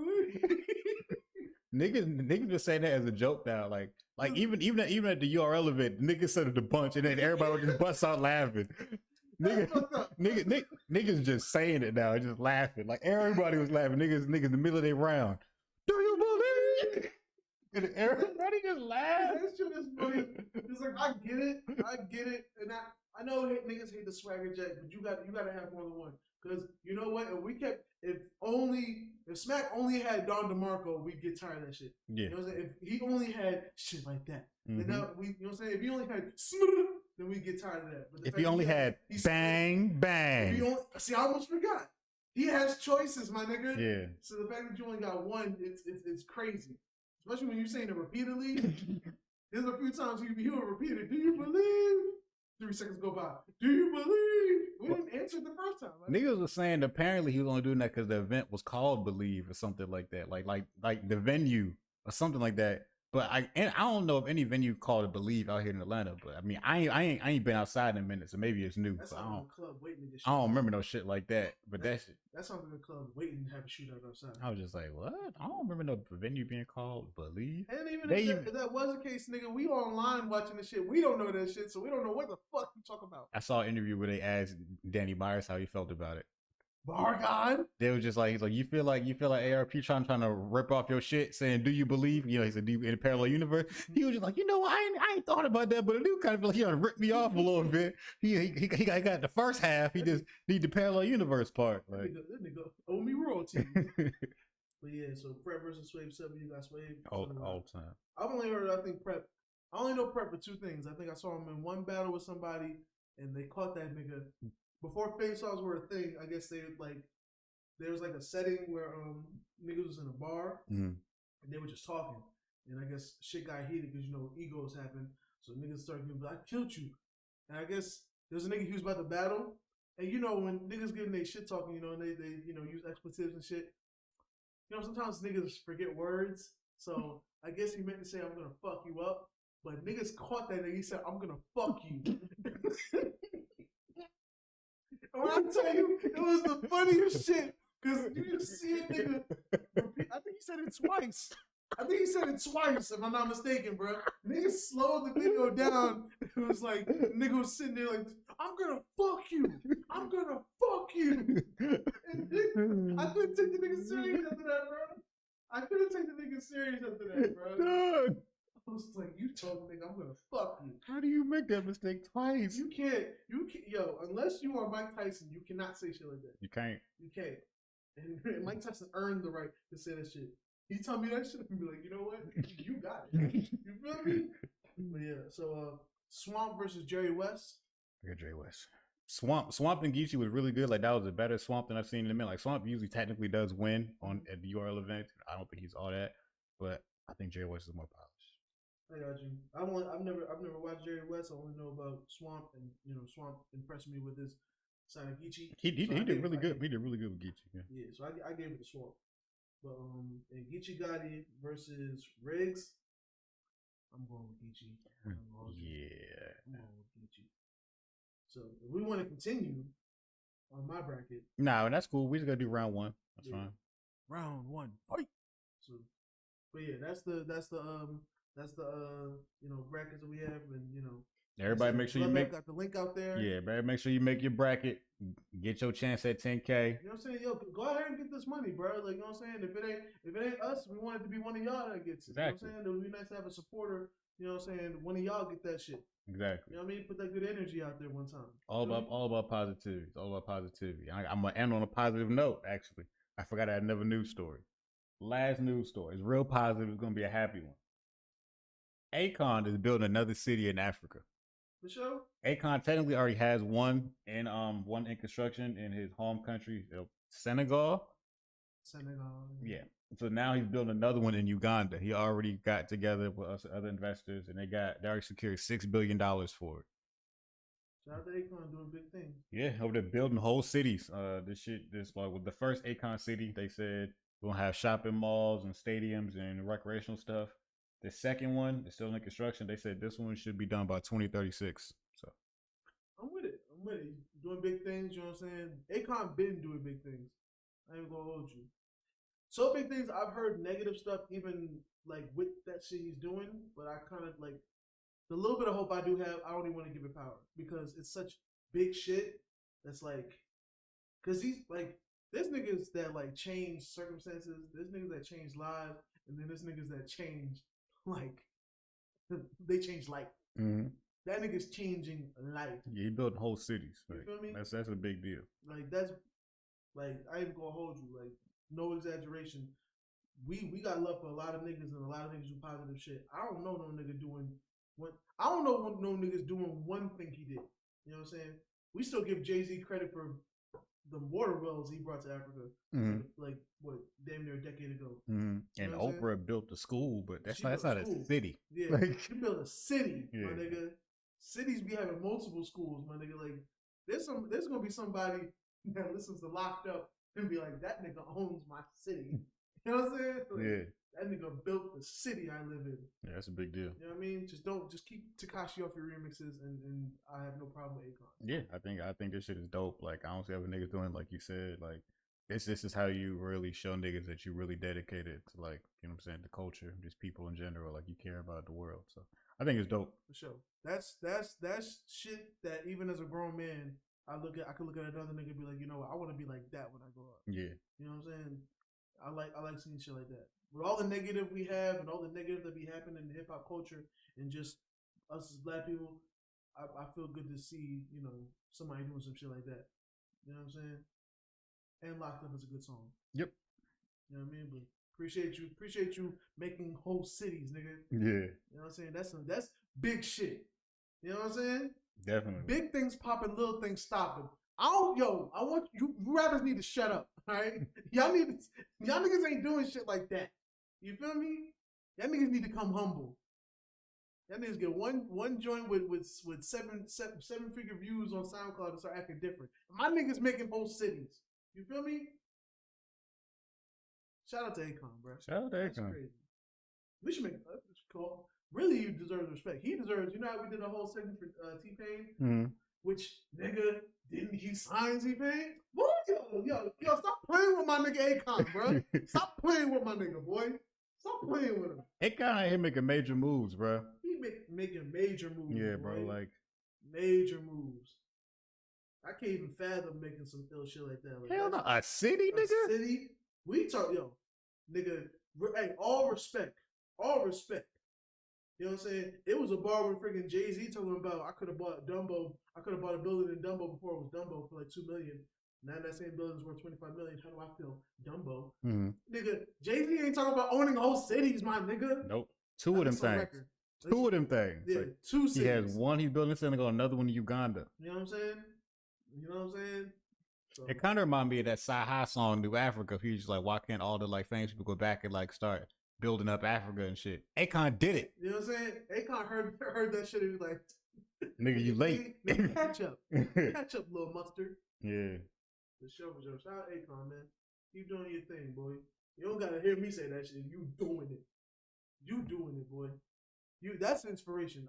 That's some shit I wish, like, If the world was so fucked up, that shit deserves media coverage. That Yeah. shit deserves an article I thought instead of fuck niggas making articles about DMX losing houses when he's on freaking life support and shit. Yeah. That shit deserves not even an article. That shit deserves a whole newspaper and just niggas break down all kinds of details of that shit. Yeah. That deserves to be crowned. All that shit. I salute that man. Yeah, I only found one article about that. Like, how have I not heard this nowhere else? Like, the same shit happened when a nigga got electricity for what 600 million people. Mm-hmm.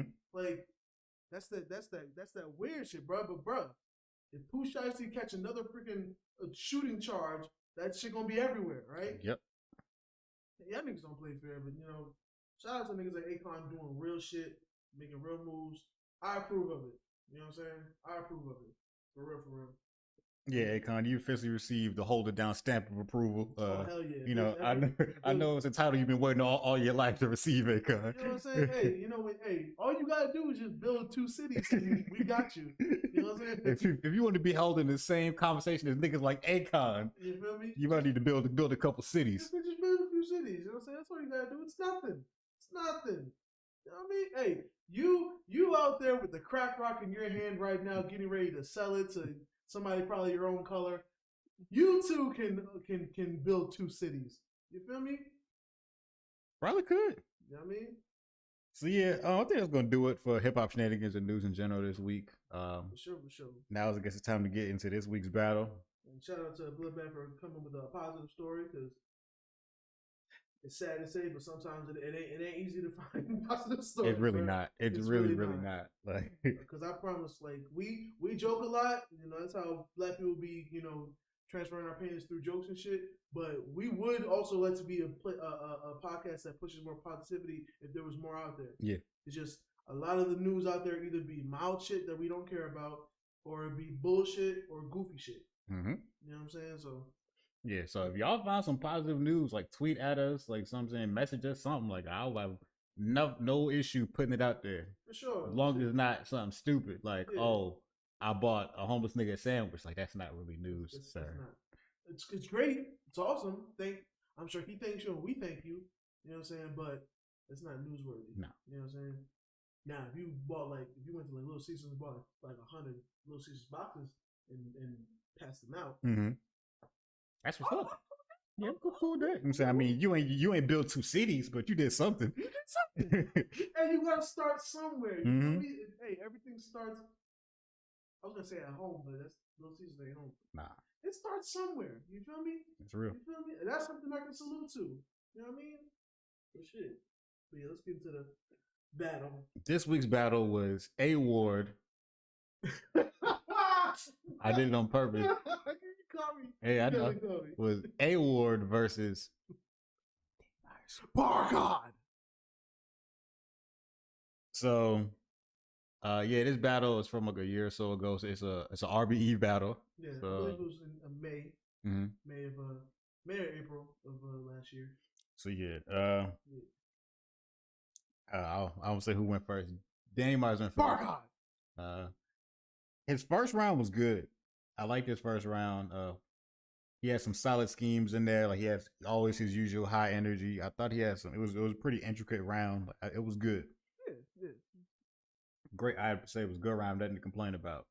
A Ward went out in his first round. He had some solid punchlines, but I feel like his boys were spicing him a little bit. It did feel like that. I feel like he was saying some shit, but it did feel like the crowd wasn't feeling it, but his boys was. Yeah, so it made it look weird. Yeah. You know what I'm saying? I ain't gonna lie, I did feel like just in the whole battle, I feel like the crowd wasn't really feeling. Like the crowd wasn't. I don't know if it was like a smaller crowd, but it was like the crowd wasn't really like crazy reactive. Yeah, it wasn't. You know clearly, it wasn't the same crowd they had at the Max Out event. It was clearly a smaller venue because niggas wasn't doing the most. Like, because like they said this is in Atlanta too, and this crowd was a lot smaller and reasonable. Like this crowd wasn't playing music during this battle. Niggas wasn't on no fuck shit during this battle. So niggas like, hey, y'all niggas battle on these beats. That shit's crazy. So yeah, it seemed like it had to be a smaller crowd because there was no foolishness that they had to deal with. So, but I will say personally, I like A Ward and his style. Like even when he was coming in, I was like, okay, I knew this was gonna be a decent battle. I kind of fuck with A-Ward style. I don't know what it is about him. I rock with him. Yeah, I like A-Ward. He's good.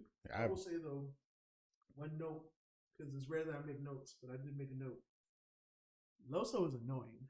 Loso is kind of annoying on the side.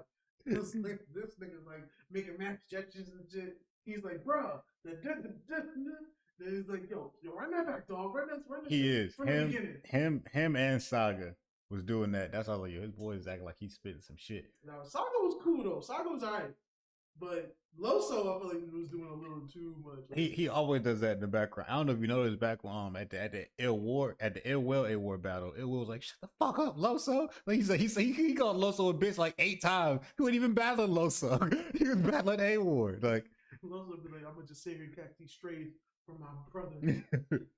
Ill Will had so much shit to say to Loso in the background at this battle. So I feel like Loso does this everywhere they go. Yeah. Loso is the ultimate hype man who's interrupting your battle. Like, nigga, just let this man rap. He's the Christian version of Big K?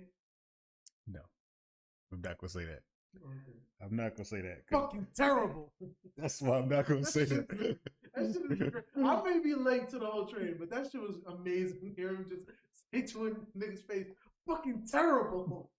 And you know, yo, I'm one of the people that believe that like nobody curses like white people. Mm-hmm. White people curse in very special ways. So I just like him being so much passionate about being fucking terrible was amazing to me, bro. You know what I'm saying? Shout out to Clone though. Shout out to Clone. You did your thing with only a week preparation. Yeah. You know what I'm saying? But yeah. So yeah, A-Ward's first round was cool. I think it wasn't bad. I don't think it was as good as Danny's first, but it was cool. Mm-hmm. So in the second, Danny's round was a little bit weaker, to be honest with you. I feel like the crowd was really just being nice to him with their reactions. Yeah, because I feel like he wasn't really saying shit, but it just sounded like he was saying some shit. Because of his energy. So the crowd was just being nice. And then that's when I feel like A-Ward started picking it up. Because in the second, A-Ward started going in. And I feel like that's what made it. I was like, all right, at this point, Danny gonna have to step it up in this third because A-Ward took the second in my eyes. Like, for sure. A-Ward took the second because he mixed up his cadence. He had more energy. Like his bars seemed like the crowd was starting to catch him a little bit more. Like, I was like, all right, Danny, what you gonna do in this third? Like, hey, gonna have to step it up now, nigga. It's even. It's 1-1. For sure. And then I don't know how you felt about Danny's third, but in my notes I wrote down he brought out his son he just met.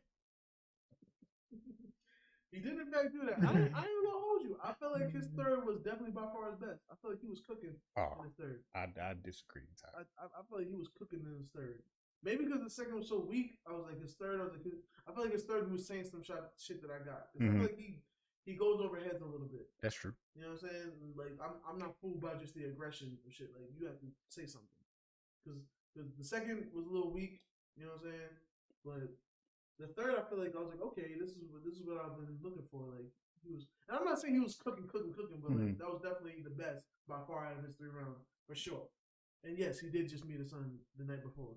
And was very excited about it, which he was like, I can understand wanting to meet my 22-year-old son who I've just met. I remember because I've heard to the battle and have him be a prop in your battle. He put him in the battle. It was so weird to me but I remember I've heard niggas talk about it, but I ain't never see the event myself. I've heard Ill Will talk about, nigga, ain't you meet your son at one of your battles and shit like that? I didn't know where it stemmed from, and now I know. I ain't gonna hold you.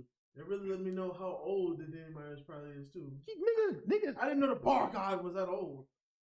I had no idea. Like I was like, that's son 22. I mean, you at least gotta be 15. Why do you think he always battles so much? Like niggas been talking about like he always battling because he got 10 kids, and his wife was a crackhead. Yeah. He gotta keep battling. I mean, he probably meeting new kids all the time. Yeah, he got like future NBA YoungBoy boozy numbers when it comes to kids. Rest in peace. He got DMX numbers when it comes to kids. Yeah, like you know what I'm saying? Last I heard was how many kids? I think DMX got like maybe 14, 15. You know what I'm saying by now? Mm-hmm. Yeah.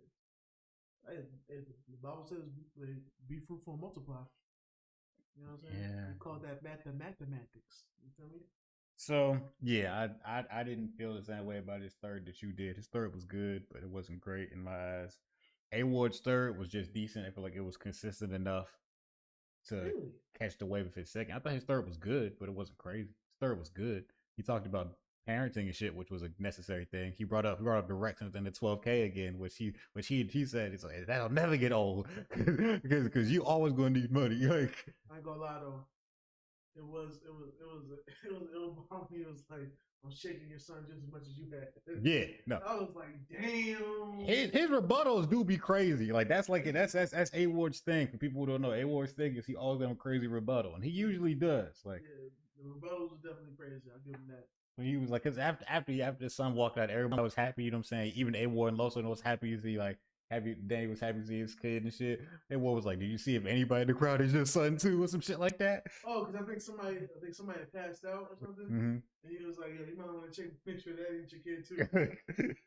I ain't mad at that because like, yeah, that nigga got kids, boy. Like, nigga just discovered his 22-year-old son. I don't know how old his other kids in. Don't know. If this kid is past 18, he ain't paying no child support on them. Unless they go to college. Which I ain't gonna lie, this might be fucked up for me to say.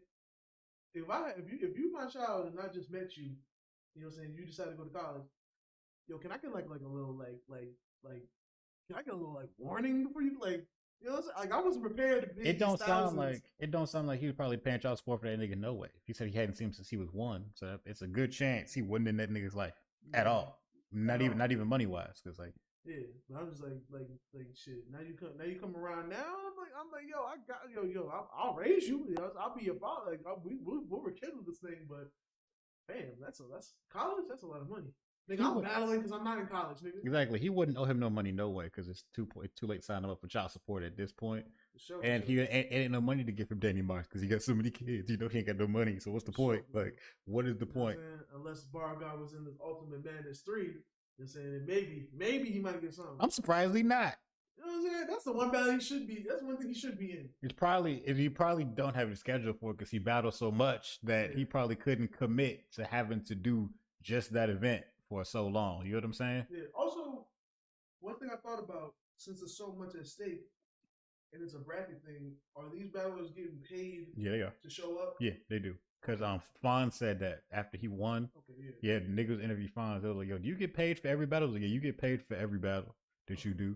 He's like, "But you just get paid more when she wins." He was like, "Yeah, you get paid every battle." So. Okay, because that would have been crazy if like niggas, because we've discussed, you know, battle rappers and how much money they make, and that's a lot of money. You know what I'm saying? Which I'm happy for. I don't want nothing to be confused. We are happy. Whoever makes that bread, we are happy because I want to see a battle rap millionaire. Yeah, I do too. I want to see that in my lifetime.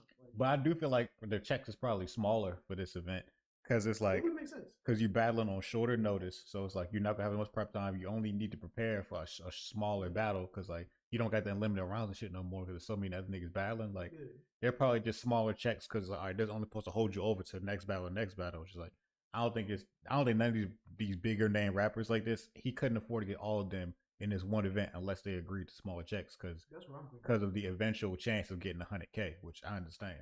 And that'll also like weed out some people too, because some people be like, "Nah, I'm not taking less than my fee because what I put into my battles, I need that." You know what I'm saying? Versus some people be like, "All right, it makes sense." You know what I'm saying?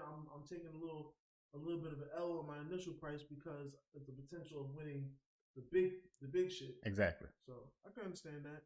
It makes sense to me. I'll be excited because I feel like this is. How much is like the first bid on other times? I know like so 25K one time. It was 25, which is still a lot even then. It's a lot. No, it's 25 both times because those are still smaller niggas. So now it's 100. Yeah, now it's because now these are bigger names. Because the first winner, Fonz, he won 25. The second winner, Bill Collector, I think that was still 25. So now he got big names that people actually care about. I mean, people care about Bill Collector too, don't get it twisted. I was surprised when Bill Collector was even on it. Bill Collector and Danny Marr was on the last one.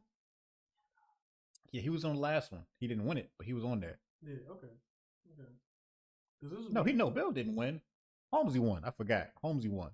Gotcha. But Holmesy and Bill was like best friends up, so I'm pretty sure they agreed to like split some of it or something like that. Because like their last battle, the finals was way too not competitive for them to not have agreed in advance. Like, you know what I'm saying? Yeah.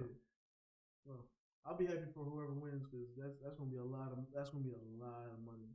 You know what I mean? For sure, that's gonna be a lot of money. That's gonna be a blessing. Mm-hmm. For real. So for sure. Yeah. Back to Danny Myers, Bar God, and A Ward.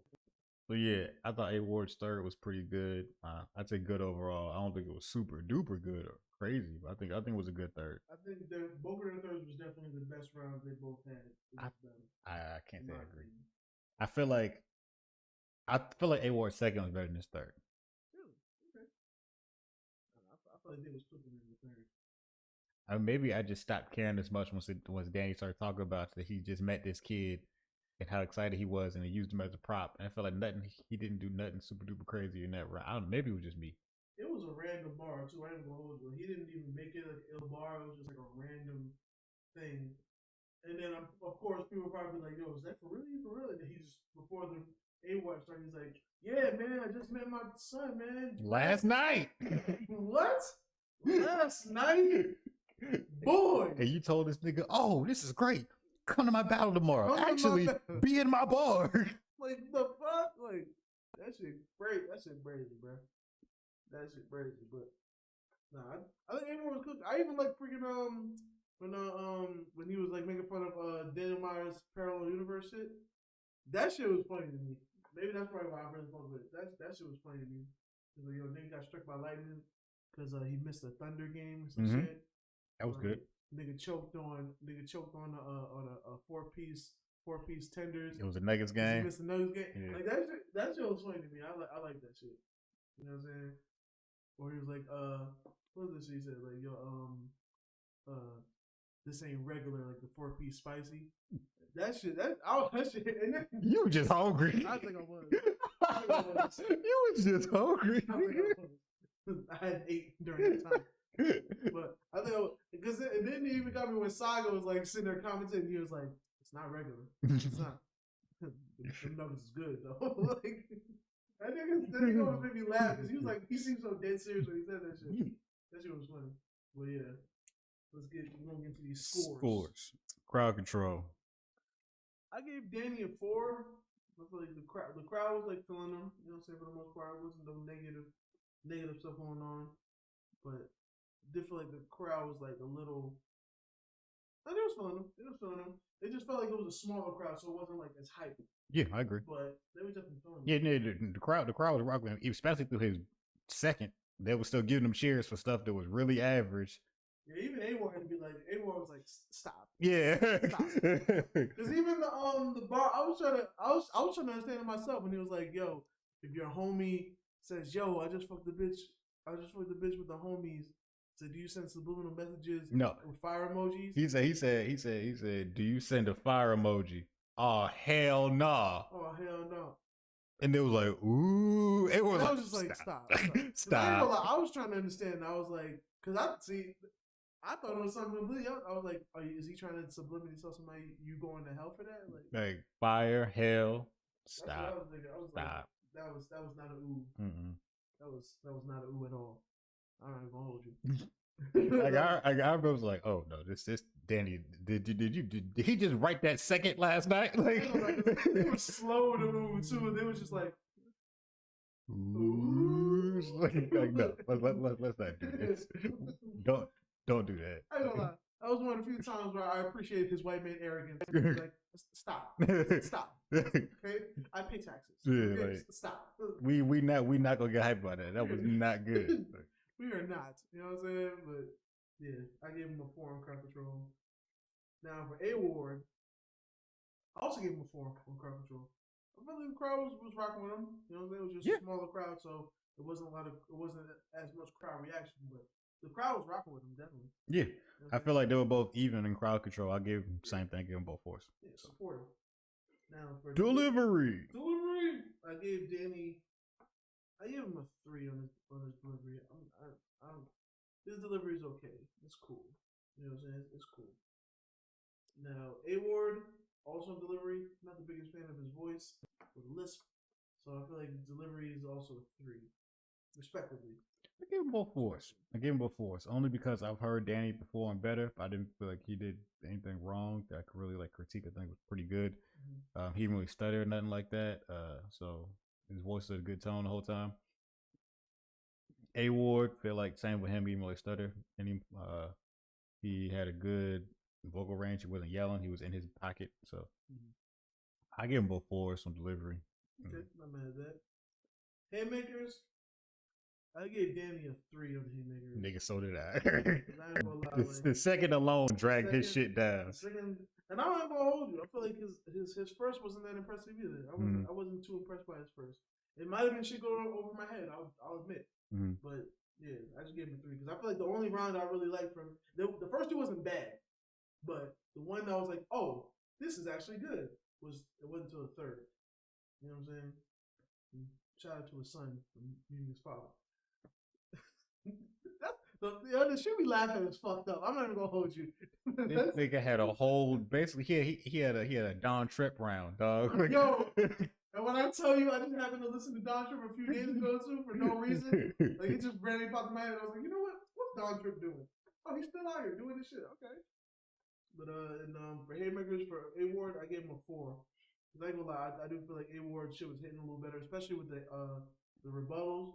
His rebuttal game being crazy, and then like with him the believing in parallel universe shit, like he was saying some shit. His shit was alright.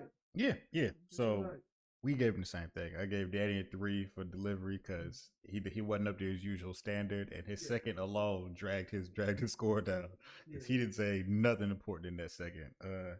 And I gave A Ward a 4 because he had good bars all 3 rounds. He had good punches, like, and then I had nothing bad to say about his bars, honestly. And like you said, his rebuttals too really keep him in the game a lot. Like for sure.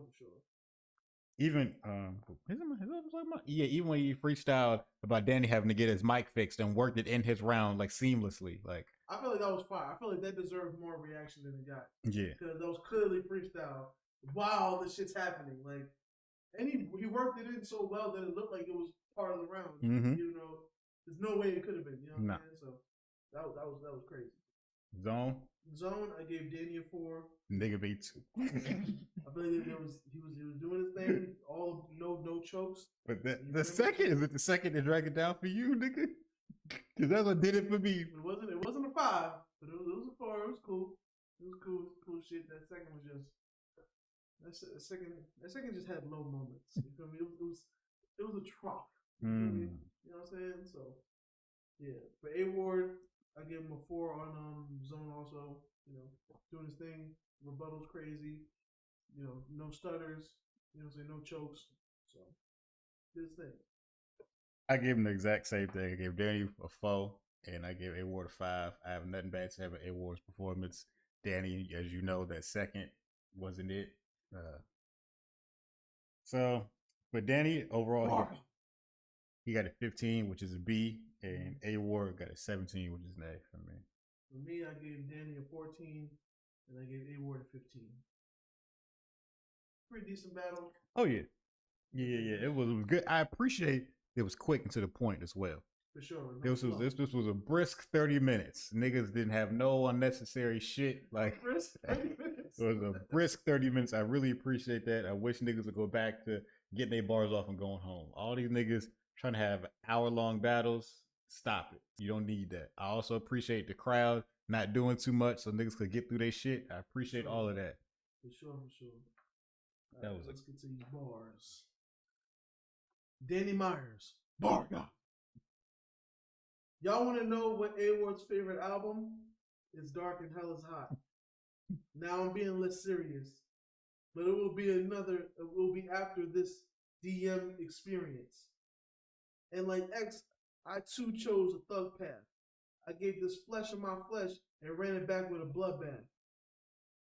I was feeling that bar. That was good, yeah. And it just happened to work, with It was crazy. It was crazy. That was wild. Yeah. I was like, I gotta write that one down. You know what I'm saying? A Ward. I'm a game changer. I don't wave bangers. The bars put them in a box in grave danger. Mama over the casket, trying not to display anger. Hoping DM pop up out of nowhere like, hey stranger. That was fire. Yeah. That was fire. You know what I'm saying? Shout out to A Ward. Shout out to Danny Myers. Bar God. Shout out to DMX. Just for being DMX and being a bar in the battle. You know what I mean? Yeah. Decent stuff, man. Decent stuff. I feel that. So that's gonna do it for this week's battle. Now we're gonna move over into artist of the week. You want me to go first? You want to go first? You go first. All right, my artist of the week. Mixing it up a little bit. I forget who I did last week. I feel like I did a singer last week. I can't remember. But my artist of the week this time is gonna be a group. I'm gonna do the Fray. The Fray. I've been bumping the Fray all week, yo. Like, especially the debut album, How to Save a Life. Oh my God. Crazy. Shit, I did. Crazy. I'm not gonna hold y'all. I like the Fray. I like Kings of Leon. You know what I'm saying? I bumped them. I fuck with Green Day. Fuck with the Gorillas. I also been bumping a lot of Natasha Bedingfield too.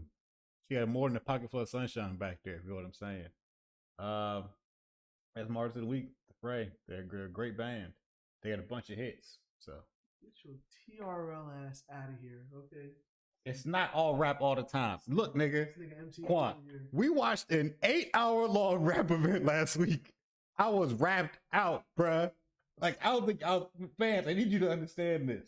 Max Out was a whole day's worth of rap. Rap Max Out if you rapped out? Like, I needed a break from bars. I couldn't listen to rap for too much longer. I didn't listen to rap for like at least a couple days, bro. A couple of days. It was smooth jazz and R&B over here, bro. Get it away from me. I needed niggas to say something that was not aggressively rhyming. Like, I needed a break.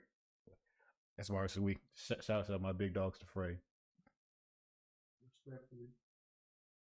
All right, well, my artist of the week is going to be different and also the same. First of all, we're gonna give a shout out to DMX just for the hell of it. Respectfully, yeah, that's good. That's a good choice. But I'm gonna have my artist of the week be two other folks. It's gonna be Pop Smoke. That's what I've been listening to. Okay. Because and this is gonna be one thing that kind of might fuck up my artist of the week. Because I usually listen to my music through my phone or when I'm driving, but for some reason my two devices don't want to get along and want to act like some shit going on that ain't going on. So I can't put music on my phone. So it's on some bullshit now. So I've been downloading new shit, but I haven't been able to listen to it because I can't put the shit on my phone. I have to figure that out because broken nigga technical difficulties. But the other person I would say who's artist of the week, surprisingly, and I hate to say it, I'm gonna say Natasha Bedingfield because I don't know why when you decided to play that shit in my car. Ever since that day, I've not only seen the unwritten TikTok shit all over my timeline every single day. I told you. Which goes hard. Niggas fuck with Natasha Bedingfield. Like, she got hit. And then niggas just decided to show love because then they started like beyond you even showing me the meme that niggas made showing all Natasha Bedingfield hits. Like, all of a sudden, like, she actually knows what to do when a viral moment happens with your song. So now when niggas is doing dances, she's actually on TikTok, like, doing the dances with them to her song and the shit. She's in full support of all of this. And it's like, I can't be mad because she's already one of the white women that's just loved by us. Yeah. And then she's already always smiling in the video, so it's hard to be mad at it's hard to be mad at somebody smiling. Exactly, bro. She never had a love like this. Shit, I deal with. She already comes off as one of the extra positive people. So like, do you think this is staged though? Do you think this is like stage hype? Do you think this is really her? Like, I think it's really her. I think so too. It would be different if like no diss, but if she had like a Britney episode and paparazzi caught her doing some wild shit or some shit, like, all right, that person's smiling in the video, so I don't know if I believe him, but literally that person, unless she's still signing that label and they're like, yo, you need to be smiling and be happy. Like, even if I feel like the videos. Hey, I feel like she's genuinely excited about this. Like, this shit ain't staged. This shit is just unwritten. So. That's really her. I can't believe this shit. But yeah, so And I ain't gonna lie, niggas is hyped too because when she's sitting there doing the dances, they're like, yo, she got a pocket full of cake. You know what? If there's one thing niggas gonna appreciate from a white woman is when she got ass. So she got ass, niggas fuck with it automatically. That's real.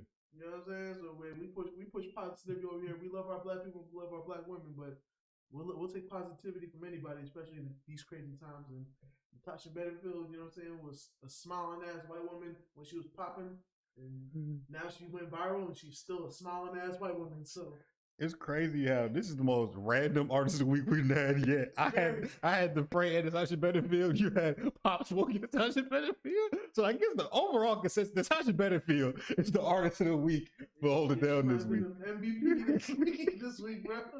She might have been the MVP, boy.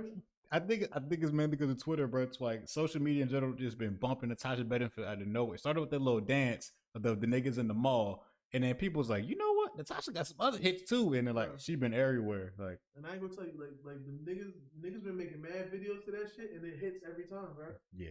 It's, bro, and they take that shit, especially that group. They done did it in the mall. They did it in different spots, and then other people have taken it. I seen some black girls from the UK doing that shit. I saw another group of girls doing that shit where there was a random white old man just behind him, and he was just like hyped, so he was just doing random moves while they doing the dance routine. Like that shit is just always fire every time. So like I never get sick of seeing it. You know what I'm saying? So it's just fire. You know what I'm saying? It's just fire, and you know TikTok is doing its TikTok thing. Definitely. You know what I'm saying? And that's always nice when it's like an actual positive song. You know yeah. Because a lot of times like you know we be having them underlying shits when like you know even like you know a lot of kids doing the June bug, but like nigga beatbox is a violent ass song. You know what I'm saying? Or like. You know, these kids can't be like, what the fuck is that? You know what I'm saying? Like a lot of times it'd be violent ass songs that just happen to go popping on TikTok and kids sing to the shit. Yeah, like back when it was, what was that? What was it? Like, no, damn, the nigga they wanna see me do Sada Baby. Yeah. Wanna see me do my dance in these $1,000 pants. Don't disrespect me and my man. Oh, I have choppers on your ass. You know what I'm saying? Soulja Boy the king of TikTok right now. Oh, for sure. I thought about talking about that, but I forgot last minute. Soulja Boy got #1 on TikTok right now, y'all, and niggas is jealous. Like, I think we low-key talked about it last week. Okay, cool. We had mentioned Soulja Boy, and I was like, yo, because I had mentioned it, that it's funny how when you was talking about Soulja Boy had the best comeback in 2018. Oh yeah, we did talk about that. Didn't do shit. We did talk about that. But this one, I'm like, this is the year he really could say that because he's not just trending on TikTok like a lot of people trend on TikTok. He's #1 on TikTok. So the shit that niggas is literally gearing, one of the avenues that niggas are literally gearing their songs to be viral on is different when you are trending on that shit, and it's different when you are #1. You know what I'm saying? And I feel like that also speaks to the legacy of Soulja Boy. You know what I'm saying? I agree. Soulja Boy's one of them niggas that like, if you know, and you respect what the fuck that nigga is, but he's also does a lot of laughable shit. So he's like one of the people that like he can be like seriously fire, but he can also be a joke. Yeah. You know what I'm saying? And you know what I'm saying? If you listen to his catalog, there's some gems in there, some hits in there, but there's also a lot of bullshit. Bro. I agree. Especially during the Chief Keef era when nigga was trying to be there's a lot of trying to be gangsta Soulja Boy out there, like 30,000, 100 million. When I tell you, sometimes I feel like the worst thing he ever did was become friends with Gucci Mane, and then become friends with Chief Keef, and Gucci bandana. Then become friends with Famous Dex. Hey, you know what I'm saying? Like that shit was crazy, but he always finds a way to become relevant again, bro. Always. You know what I'm saying? You gotta respect a man like that. Like I agree. One thing I'm always gonna respect is niggas that had it and then lose it and then have it again, then lose it and have it again. That's hard. Soulja Boy is the original like social media artist. Like Soulja Boy gonna find a way to stay relevant on social media, and like he'll use his music to do it, or he'll use antics, kind of like you said. But every now and again, when he finds a way to do it with music, I'm always happy for him. For sure, because that's what it really, really, really matters. You know what I'm saying? Because I ain't gonna niggas still talk about when they would download songs on LimeWire and they'd be like, "Yo, I remember downloading 50 Cent in the club," and it ended up being this other nigga song, and I was like, "Oh, this shit actually decent." You know what I'm saying? Like Soulja Boy always gonna figure something out. And it's like even every time you think Soulja Boy is dead, he comes back, bro. Because like after Crank, that nigga's like, all right, he dead. And then he dropped Ya, and then he dropped Shooter, all this shit. Like his debut album was low-key a banger. That was low-key a banger. And that's around the time where I was all hip hop. I was all like, yo, 90s lyrics, bars. I can never that the album didn't have some bangers. The first album was good. I fuck with Shootout. Yeah. Shootout was. Yeah. She got a donk? Bro, come on, bro. Donk is classic. Come on, bro. It was classic before Nicki Minaj decided to rap on that shit. Yeah. It's amazing, bro. Yeah. So Soulja Boy's first album was a banger. Snap and Roll? You! Snap and Roll! Yo, all them shits was fire. His first album was crazy. I got me some beta tapes. What? Boy! So then he fell off for a minute, and then out of nowhere, he dropped Pretty Boy Swag. You know what I'm saying? And that shit was a banger. That shit was a banger. You know what I'm saying? Move out Your way. Pretty Boy coming through. Me and my crew, we swag it in the room. Boy, yo. Yeah, don't play with that nigga, boy. Don't do it. You know what I'm saying? Don't do it. Even that shit had some bangers on there, nigga. Hey, you there? Hey, you. Hey, I ain't gonna lie. He was good for making dumbass songs that would still kind of bang a little bit. Exactly. Because y'all bitch should not be a fire, but every once in a while, like in my head, I'm like, hey, Soulja Boy, can I? Y'all bitch, y'all. You know what I'm saying? That shit crazy. But yeah, boy. Somebody got to pass it to A-Rab.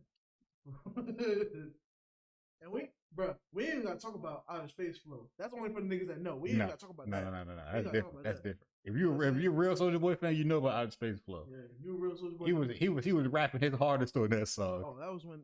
And there was an era where he actually was like rapping and was putting bars together, bro. Mm-hmm. I'll never forget. It's from Soulja Boy that I heard. The only time success comes before work is in the dictionary. What? Yeah, I know that. I don't know who told him the shit or where he read that, but yo, a young nigga like me that probably didn't do the reading, nigga, I learned it from Soulja Boy, so fuck it. Tell you that. And then that nigga even popping on Twitch and shit. Yeah. His Twitch be funny too. Yeah, for sure. Be funny too. I feel like Soulja Boy also, while we always giving him his flowers, Soulja Boy also got one of the best diss tracks of all time. With Fuck Bow Wow. Fuck him. Fuck Bow Wow. Fuck him. Fuck Bow Wow. Oh, bitch ass nigga. If you ever had to wonder, you will never gotta be like, ain't no subliminals. Ain't gonna be like, yo, I wonder who we talking about. Like, could that apply to? There's only one Boward Woward. You know what I'm saying? There's one. I ain't gonna lie. When I watched the ADD niggas say they heard somebody say his name was Boward Woward, that's the most funniest shit ever. There was only one Bow Wow. I remember, I think they was beefing over Lamborghinis or something like that. I just remember how they was going back. It was all on YouTube. The beef was all on YouTube. They kept recording videos back and forth talking shit, and then it transitioned into Soulja Boy beefing with Ice-T on the internet. Oh yeah, no. It was Ice-T was first. Ice-T was first. Yeah. Okay. Yeah, because Ice-T just randomly decided to jump out the window when Soulja Boy was like really popping, and he was like, "Fuck Soulja Boy, that nigga killed hip hop." You know what I'm saying? And that was weird. That was weird because that was one of the few times where like I saw a different Soulja Boy. Because Soulja Boy, he was always known as a kid, funny, all that other stuff. But that was one time he articulately dissed an older nigga. That's when you met DeAndre. Yeah, with his two niggas in the background. That shit was classic.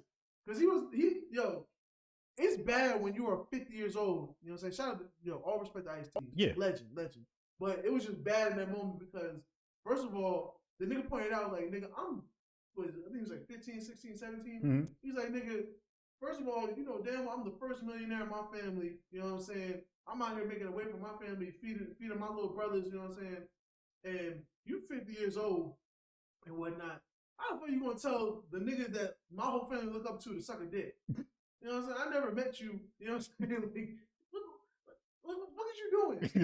What are you doing? What are you doing dissing me? I remember that too. He's like, bro, you a grown, you old ass nigga coming here talking about me.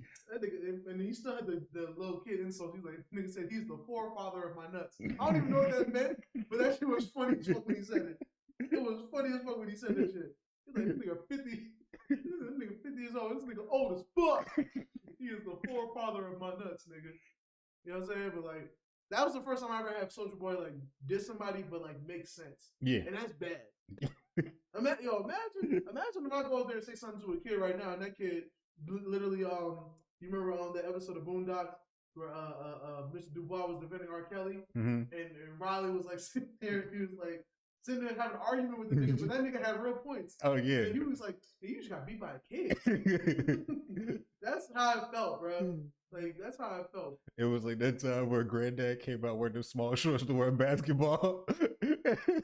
He was like, "Nigga, that's what you call winning, nigga, that's in your face."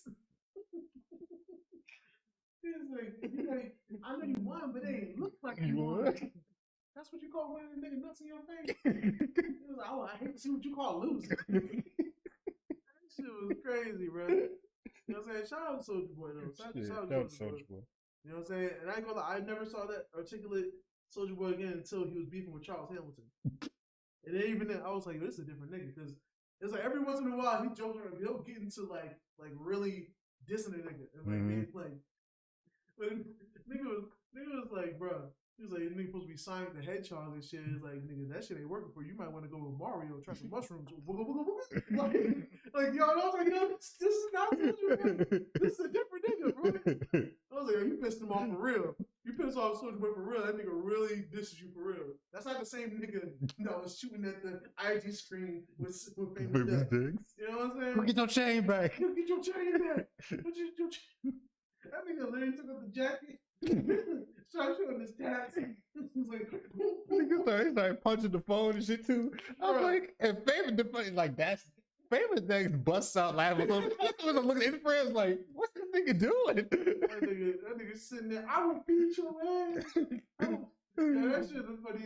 That shit was so funny. I've never wanted to be on IG Live ever. I wanted to call one of my friends and have a fake argument just for that shit. That shit was amazing. That shit was class. I looked. My friends, I was like, who's on? Who's awake? I wanted to do that shit so bad, I swear. That shit was crazy. Classic. Shout out to Soulja Boy, man. Of course. Do his thing on TikTok. You know what I'm saying? Legendary shit. Speakers going hammer. You feel me? So yeah, I think that's gonna do it for this week's episode. We've talked long enough. It's been a whole 2 hours. We have to edit this down some. We always talk about T-Pain again. We did that earlier in the episode. Mention about Akon? No, okay. We talked about T-Pain earlier. Well, by the way, Soulja Boy. But Quan, tell them where to find you at. You know what I'm saying? In case they want to keep up with you, with everything you're doing. You can find me at your local Moe's on Mondays, trying to get discounts. But if you want to find me online, you can find me at SAYQUAND. That's on Facebook. That's on Twitter. That's on Instagram. You know what I'm saying? Mostly active on Instagram. I might find you on Twitter. Holla at your boy. You trying to get some of these beats. You know what I'm saying? Mm-hmm. You know I produce. You feel me? I make beats. You feel me? I'm out here with it. You trying to get some of that work. You know what I mean? Trying to get some of that bass. You feel me? Holla at your boy. At SAYQUAN.beatstars.com. The link will be in the description. Or the link will be in the description. And it's in my bio on Instagram. Holla at your boy. I got beats. All kinds. You know what I'm saying? You got that drill? I got you. You want some of the R&B? I got you. You know what I'm saying? You want some of that Detroit shit? I got you. You want West Coast shit? I got you. Whatever you need, holla at your boy. You know what I'm saying? If you need some custom, I'll do what I can do. You know what I mean? What's up? The prices, they're going for the low, too. I got all kinds of options, son. I got exclusives. I got leases. Got wave leases. Got stem leases. Got unlimited leases. You feel me? Holla at your boy, son. Yo, come get this work, B. Feel me?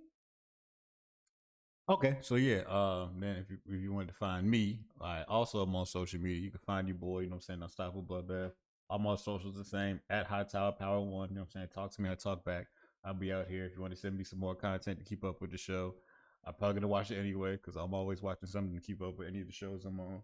Now, if you're a wrestling fan, you're probably already watching the WrestleMania, so holla at me, you know what I'm saying, over there on Dead End Game when it's time for DEW. Shout out to all the DEW fans out there. DEW. And then what else? Oh, man, if you want to watch me on Twitch when I decide to go on stream again, you can find me over there at Not Bloodbath, you know, when I'm playing something interesting. Or I might just like start watching battles over there, like preparing for the show, because I know a good majority of our fan base doesn't watch the battles, they just watch our show. So that might be a way over there. Yeah. That could work. Yeah. I know niggas be on Twitch just waiting to look at something. So I've seen niggas on Twitch doing. You can do whatever you want on Twitch, bro. There, you can make any type of lane you want on Twitch. Like, and there's somebody won't watch it. I've been seeing this rise in people just watching like court shows on Twitch, which I don't think y'all niggas understand. I watch a lot of court shows growing up and even today.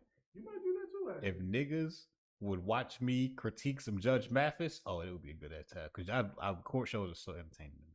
I'm not even gonna hold you. I really realized niggas will watch The nigga do anything like, cause I'm the nigga that like since I can't I don't play a lot of video games now because I'm trying to do something in life, but I have a foundation in video games and I love video games and I'm also broke. So I used to watch niggas like when niggas would play like games like Resident Evil, games that I have I got a history with, but I'm too scared to play myself. I would just watch other niggas play that shit, and then I moved over to niggas just playing all kinds of games that I can't afford but would love to play.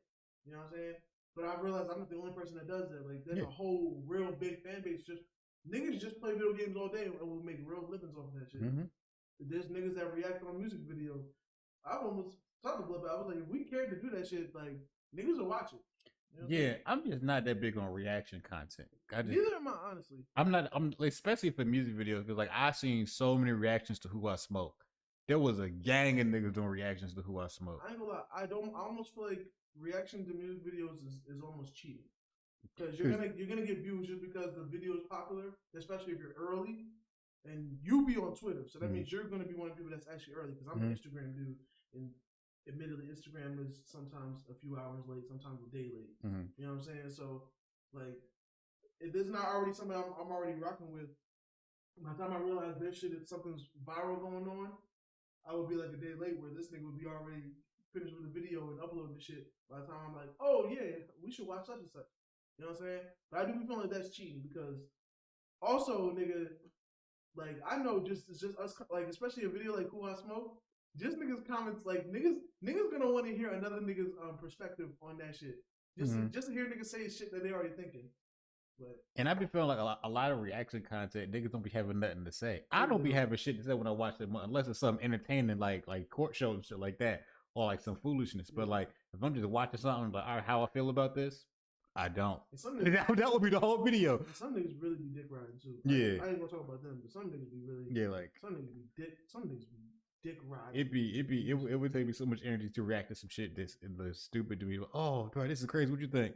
I don't think anything about this. I have no reaction to this at all. And you know what the crazy thing is? Watch you get 1 million subscribers just for niggas to watch you watch videos, and you just have the straightest face the entire time.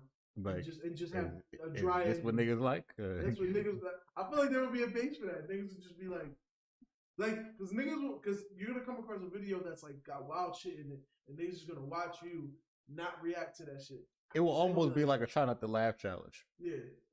Every week. Yeah. But I'll be laughing at stuff. I just don't be caring about stuff. I'll laugh at shit. But if you want me to form an opinion, that's where it falls apart. Yeah. Hey, we'll figure it out when we find our lanes. We'll figure it out. Definitely.